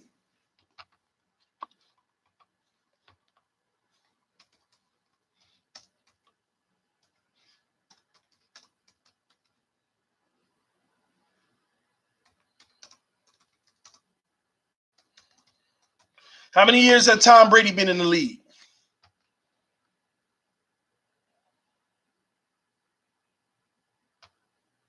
20 years.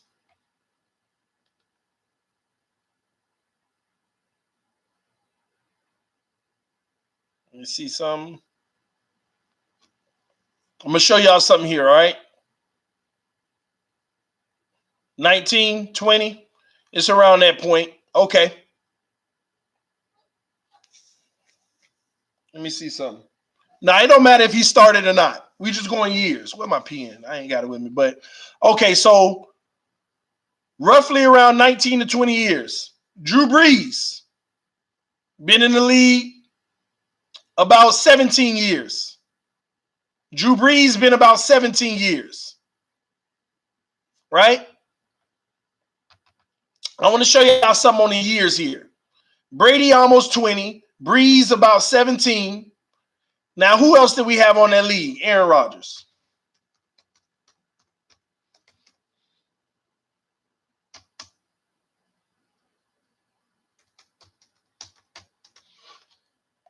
Aaron Rodgers. 2005. 14 seasons. Aaron Rodgers, 14. I'm going to show you something. 2017, 14. Let's keep going. Who else did I have on that list? Matt Ryan.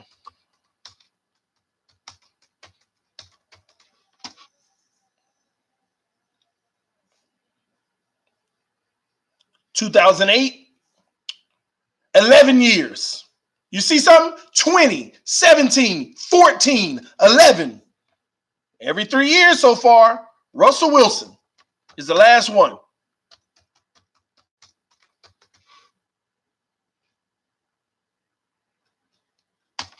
Russell Wilson. 2012. 7 years. The guys that are at the top of the mountain right now in the NFL. 20, 17, 14, 11, and 7. I said the top of the NFL, man. EM Dolphin, I know you're saying what's the point? You can't wait on it, can you?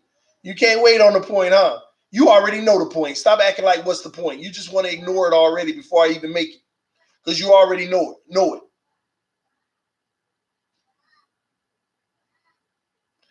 We keep on trying to find something that's rare. We keep trying to find something that's rare and going to sustain. And you're right, Rich V, longevity. Is that what we're looking for, right? Something that is this rare that's going to sustain long term.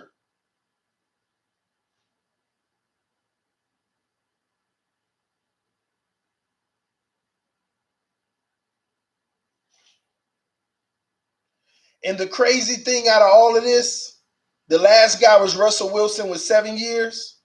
Whoever that next guy right now is coming off of it, they're going to be coming off of their 4th year, and they're going to be that new face. It's going to be that new guy that 10 years from now is going to be that next 3-year guy. Do you realize once every 3 years you got a guy? Once every 3 to 4 years, there's a guy that gives you longevity. This is proof. Once every 3 to 4 years, you get one guy in the whole league that you can literally call elite. This is proof. Once every 3 to 4 years, you'll find a guy that you can call elite. Out of all those quarterbacks drafted, out of all of them, look at Russell Wilson. There were 5 other quarterbacks that were top prospects came out with him. And we can argue top prospect. Unfortunately, Andrew Luck retired. But he still ain't had the career Russell Wilson had. He still ain't been able to achieve what Russell Wilson's achieved, so he wouldn't even been on that mountain. We would have just said he really good. He wouldn't have even been on that mountain. But look at all those quarterbacks came out that year. Was it Russell Wilson? Was it Ryan Tannehill? Was it Andrew Luck? Was it Cam Newton? Was it RG3? Was that around the Kaepernick time and all of that? I don't know. Maybe I'm off a year on that.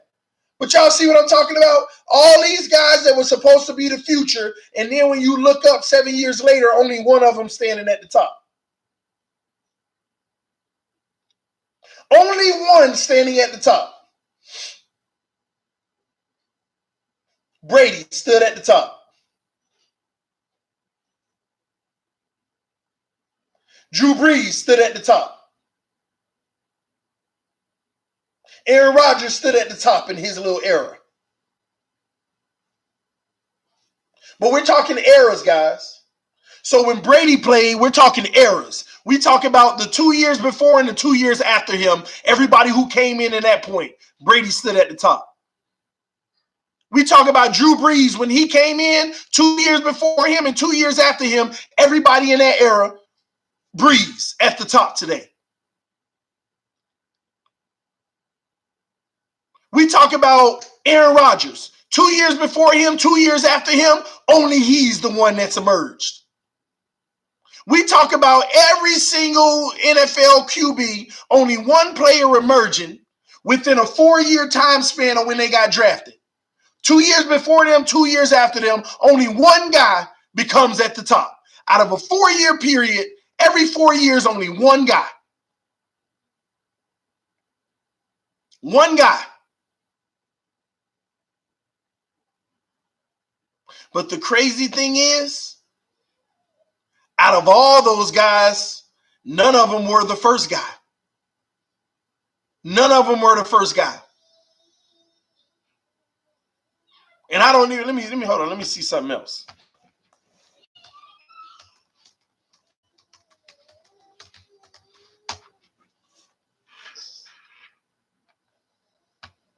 Let me see something real quick. I got to see this. The only one that was the top pick in the draft was Matt Ryan. And that's because I'm putting him in there. He was the only one. He's the only one. The only one out of all of them was Matt Ryan. And that was the same draft that Joe Flacco went number 18, and he at least got a Super Bowl. E.M. Dolphins said, why don't you look up statistics about the defensive end? You mean how often you get you a top guy? I'll look it up. Let me finish making this point, and we'll look it up.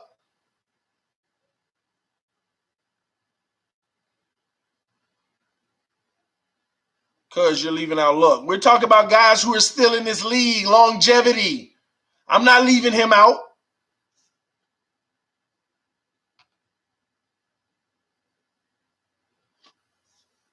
I'm not leaving him out.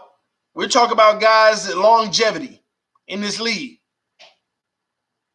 Because what good is an Andrew Luck if he wasn't going to be no better than 7 years for you? 6, actually. What good is Andrew Luck if he ain't going to give you more than 6 years, as good as he is? What good is he?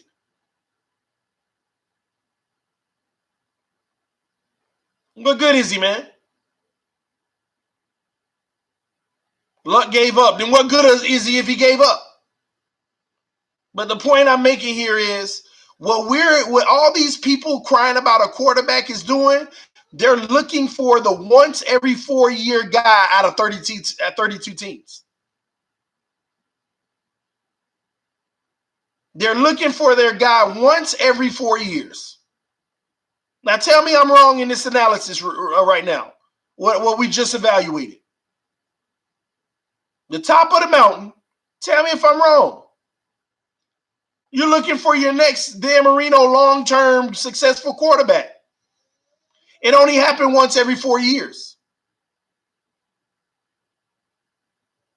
It starts out with, in a 4-year block, it starts out with 10 great quarterbacks. After the rookie deal, it's left off with about 3.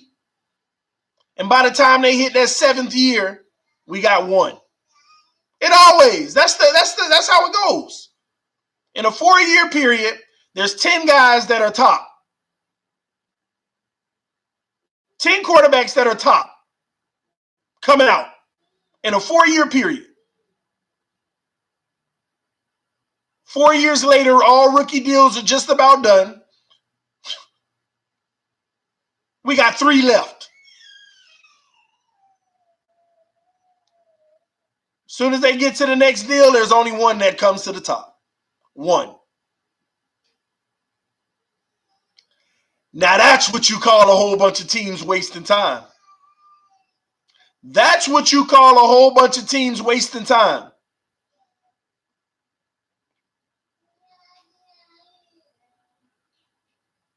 That's what you call teams wasting time. It makes me, oh my gosh, man. That's what you call a waste of time.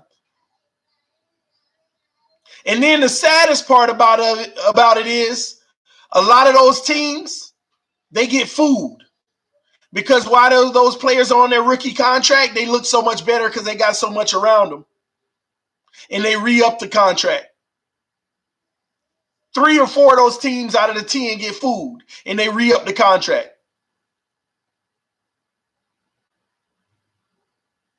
They re-up the contract.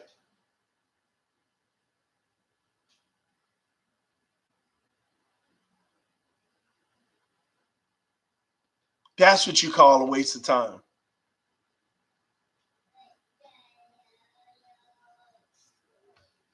Man. Hold on.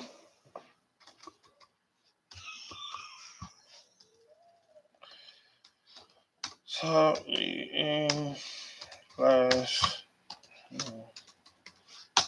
let's see. Somebody said, look up the defensive ends with the same thing. Defensive ends. We can do that. You're going to have a lot more.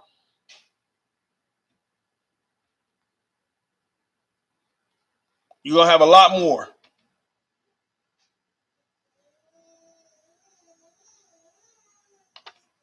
We only go with active players today. So I'm just going to pull up the top 50 active defensive linemen. I'm just going to pull up the top 50 active defensive linemen. And we're going to pick who's elite and who's not.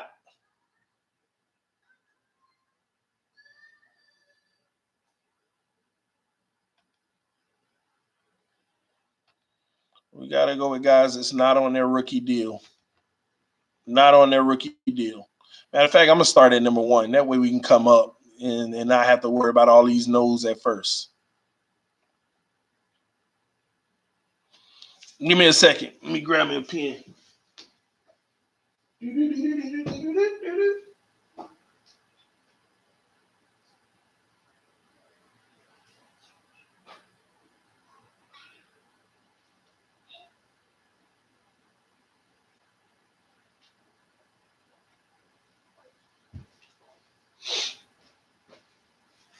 All right. Here we go.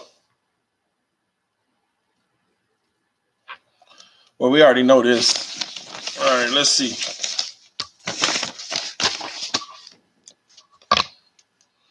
All right. And the only sad thing about this, because I'm doing this at the request of EM Dolphins. The only sad thing about us doing this for defensive ends, some people won't even know what an elite defensive end is.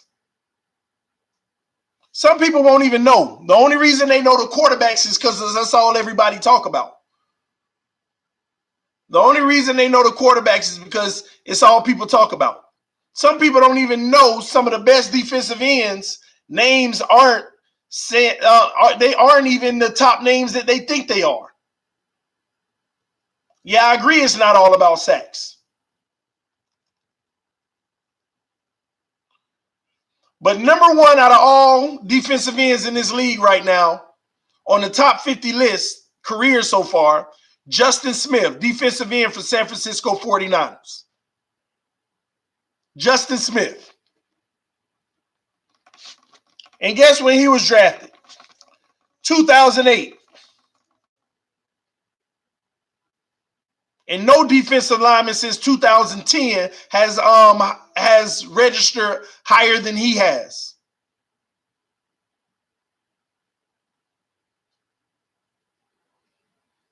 I'm sorry, I think Chase Young is elite. Some people don't even know who Justin Smith is. Hey, y'all be honest with me real quick in the comment section. Did you know who Justin Smith was before I just said his name? Be honest with me. Justin Smith. Be 100% honest. Let me know in the comment section. If you knew who Justin Smith is, he was drafted in 2008 and is the #1 defensive end in the league. Absolutely. No. Yes. No. You see what I'm saying here? I know you may have known EM Dolphin, but you see what I'm saying? Just the fact that we can have a few no's, that's the point I'm making. I mean, a lot of people don't know about the defensive ends. It's all about the quarterback. This is proof right here that there's so much bigger value out here in this league that people ignore. It's not that they ignore, they just don't know about it because they're not talked about a lot. He was drafted by Cincinnati Bengals, yes? Pete said bust. A bust. He the best defensive line in the league. Oh, man. They think because his name ain't Bosa and stuff like that. You see what I mean? You see what I'm saying? It's guys like this, man. It's guys like this. Terrell Suggs. In his career, was he not elite? Was he not one of the Brady's of defensive ends? Terrell Suggs. And I'm asking you, per se, EM Dolphin. I'm asking you. Because we're going to go through this quick list. We ain't going to take all day. We're going to go through and we're going to mark all of the elite ones that's still playing right now. Terrell Suggs, yes or no? Elite or not? At the top of the mountain today. Absolutely. I'm just saying, I know. I'm just going to go through. Trent Cole, Philadelphia Eagles, #3 ranked. Elite or not? He averaged 11 sacks a season since 2006. Every year, 11 sacks. Since 2006.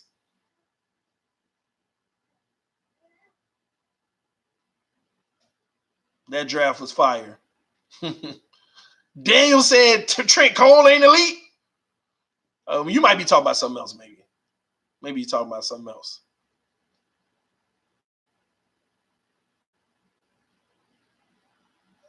Very good player. Oh, so we don't put him up there. We don't put Trent Cole up there, a guy who averaged 11 sacks every season. He don't go up there. I'm going to play into what you're doing, EM. I'm going to take him off just because. I'm going to play into what you're doing. You know that man elite, but I'm playing into it. Very good. 11 sacks a season. Oh, my gosh.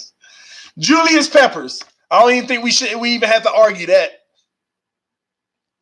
Hurry up, EM. I'm waiting on you. I'm going to put him on my list because I already know you're going to do it. One trick pony. Okay. I gave it to you, EM. I gave it to you. I gave it to you. Julius Peppers.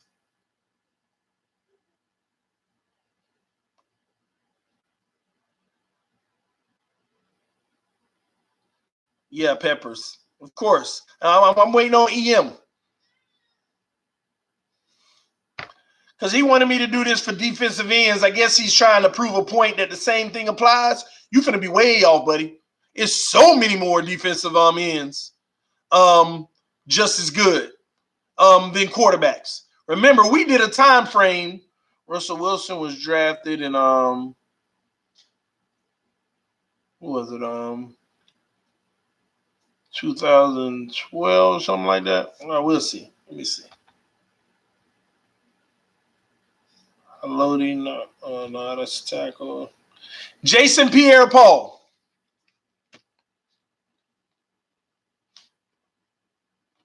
Jason Pierre-Paul. That's the next one. Elite or not. And don't give me no one-trick pony. Wait, is he?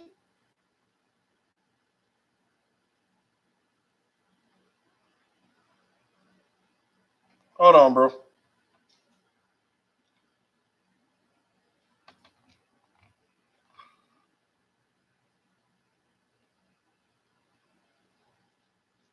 Hold on, man. Give me a second. Give me a second. I need to pull something else up. You got to forgive me. This is I believe this article was 2 years ago. Let me pull up a more recent one.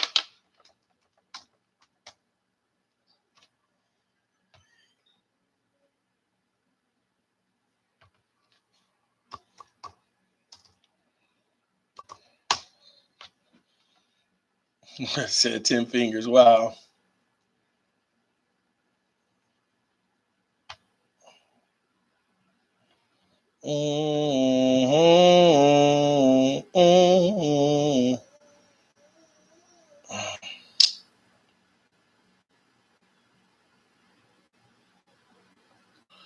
Give me a second, guys.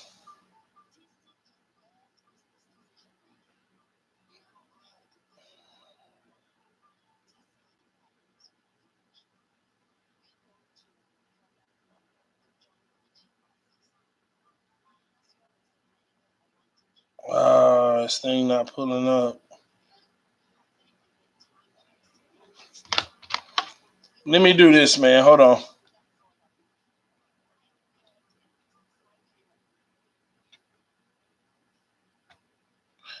And I'm just hanging out with y'all right now.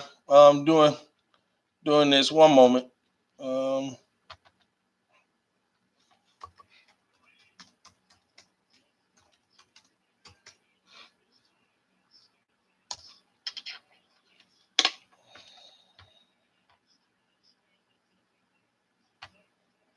Literally. Oh man, it ain't giving me no big list. Because it's giving me all these new guys. History. All right, man. Let's go through it like this, man. This is what we'll do.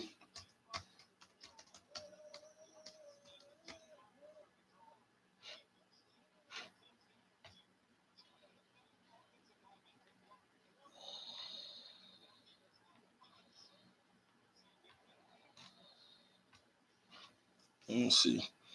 Man, hurry up. Well, how about you go ahead and help me while I'm looking it up? Tell me who you think are top defensive ends in this league right now off of their rookie deal.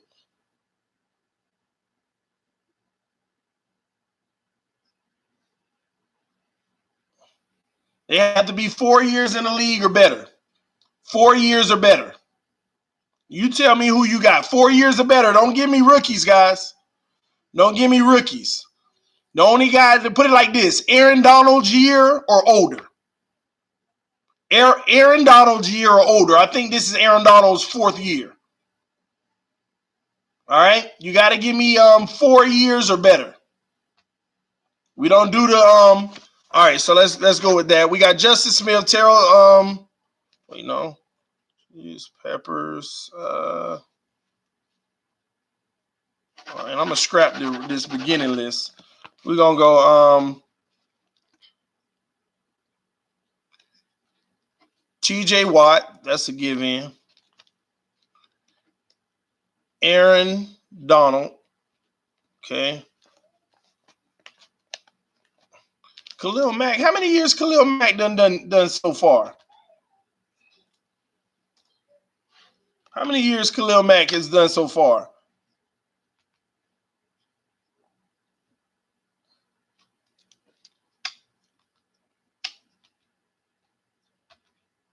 Definitely Aaron Donald, Khalil Mack. Khalil Mack.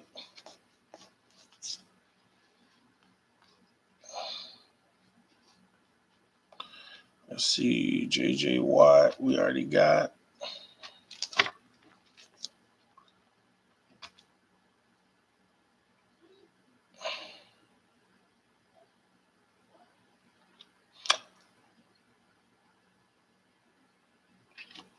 It's a Cameron Jordan.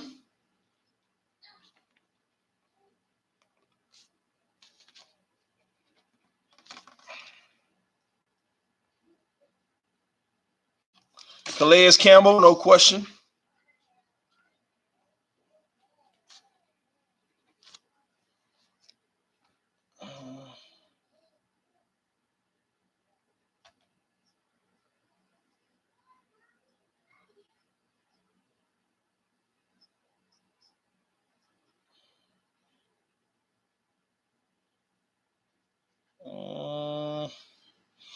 See what sucks on these lists? The problem with the NFL today is they're putting a lot of these linebackers at the defensive end position because of the 3-4 scheme. They got players like Von Miller, who's registered as an outside linebacker and also a defensive end. So that's part of the problem. That's part of the problem that we're going to have trying to make this list. You got a whole bunch of linebackers. Well, I mean, can we even call them linebackers? Because they're literally like Luke Kuechly on this thing I'm looking at is a defensive end, but I know he's a linebacker. They got Luke Kuechly listed as a defensive end, but I know that he's a linebacker and he's just coming off the edge a lot because of the scheme of the defense. So, I mean, it's going to be hard to make this list.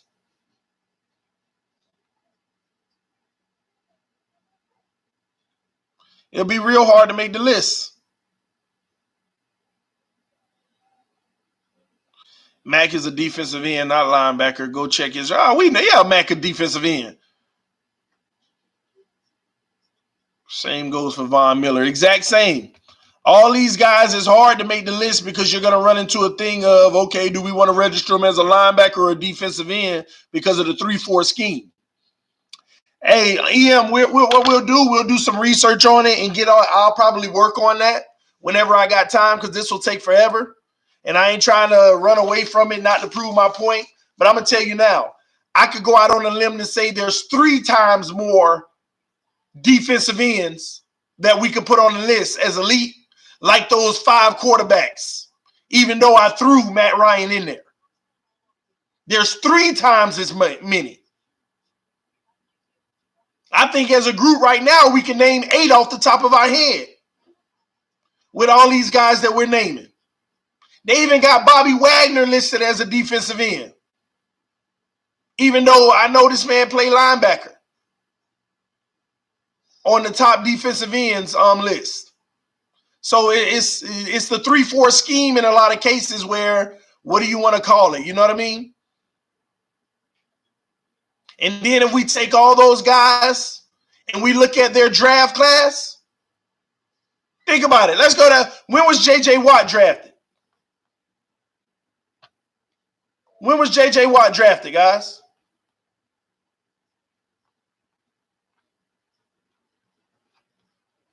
I don't remember. I'm asking y'all.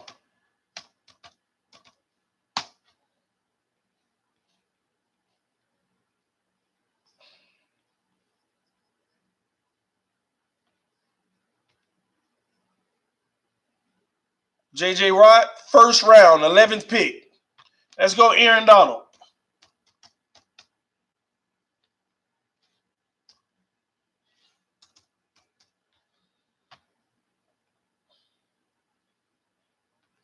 Aaron Donald, first round, 13th pick. Who else we got?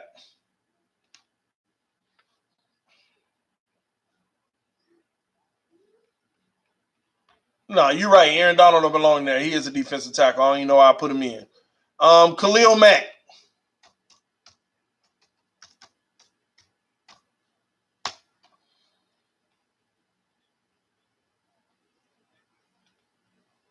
First round, number 5 overall.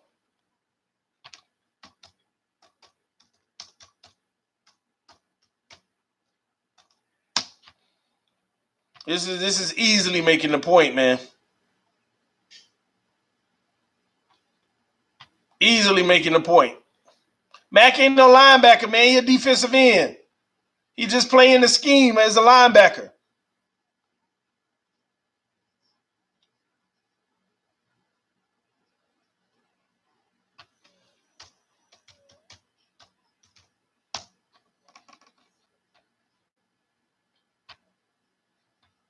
Let's see.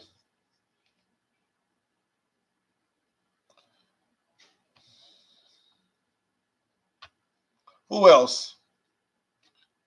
Clowney, how many years Clowney been in? We got to go 4 years or more. 4 years or more. You have to go 4 years or more. Well, listen, man, Ian, my point is, bruh, Defensive ends, I'm telling you, you're going to find 3 times as many in the first round.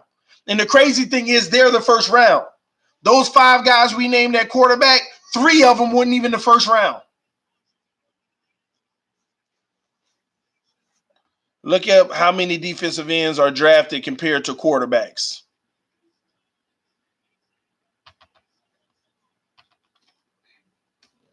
How many drafted?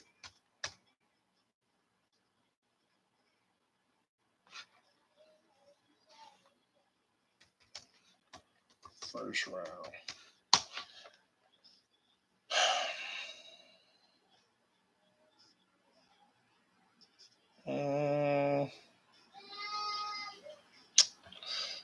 How do I find that on a granular scale?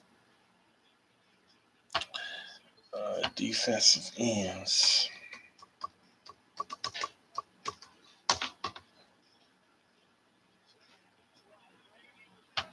Draft history by position. I guess we'll use the last 20 years maybe. All right, defensive end. All right, they don't show. All they show is defensive line.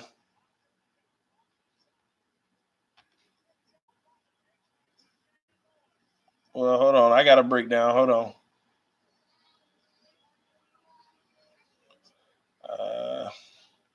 Again, bro, these stats, it's going to take a while to look up. It's going to take a while to look them up.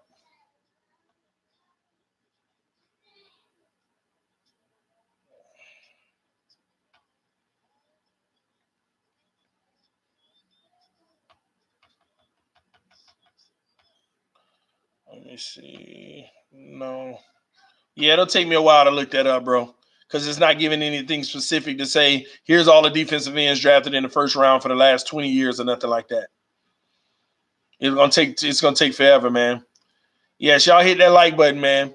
But yeah, and I don't even know if I could say in the first round that there are more defensive ends drafted. Defensive ends, I can't even say that. Because we get at least 3 to 4 quarterbacks every year drafted in the first round. Every year you get about 3 to 4 quarterbacks drafted. 3 to 4. Almost every year.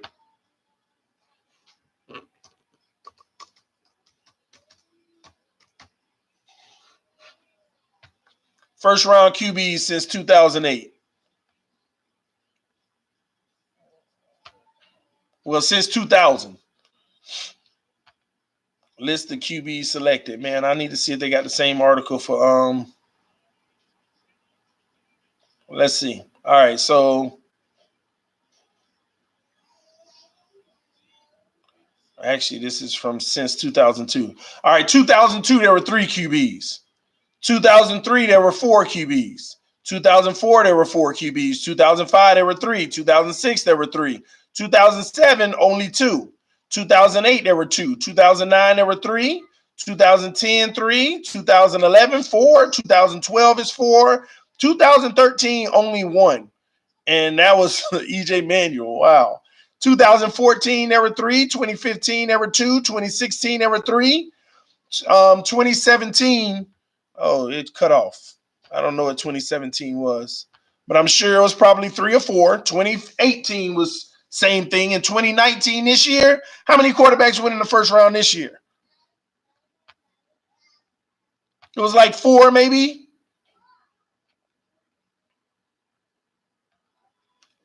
(2017)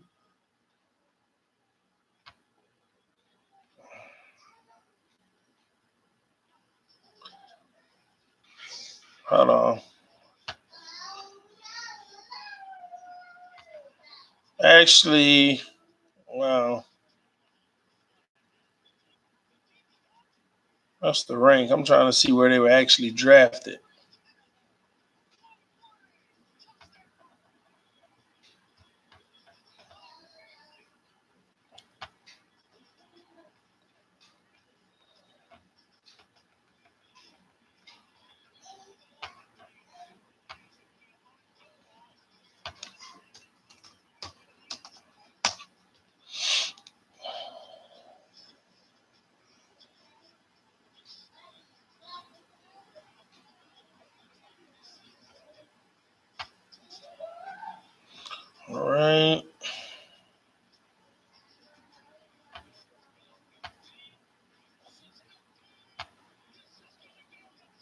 John Beckham said, "You a noob." Proud to be one, baby. You got to explain what a noob is. A lot of people don't understand what a noob is. Generally, it's speaking about people who are inexperienced with the internet and stuff like that. And I actually am. I just got multiple things running right now. But I'll take that and I'll say I'm proud to be one. One moment, guys. No, come get this. Move that over. Thank you. All right.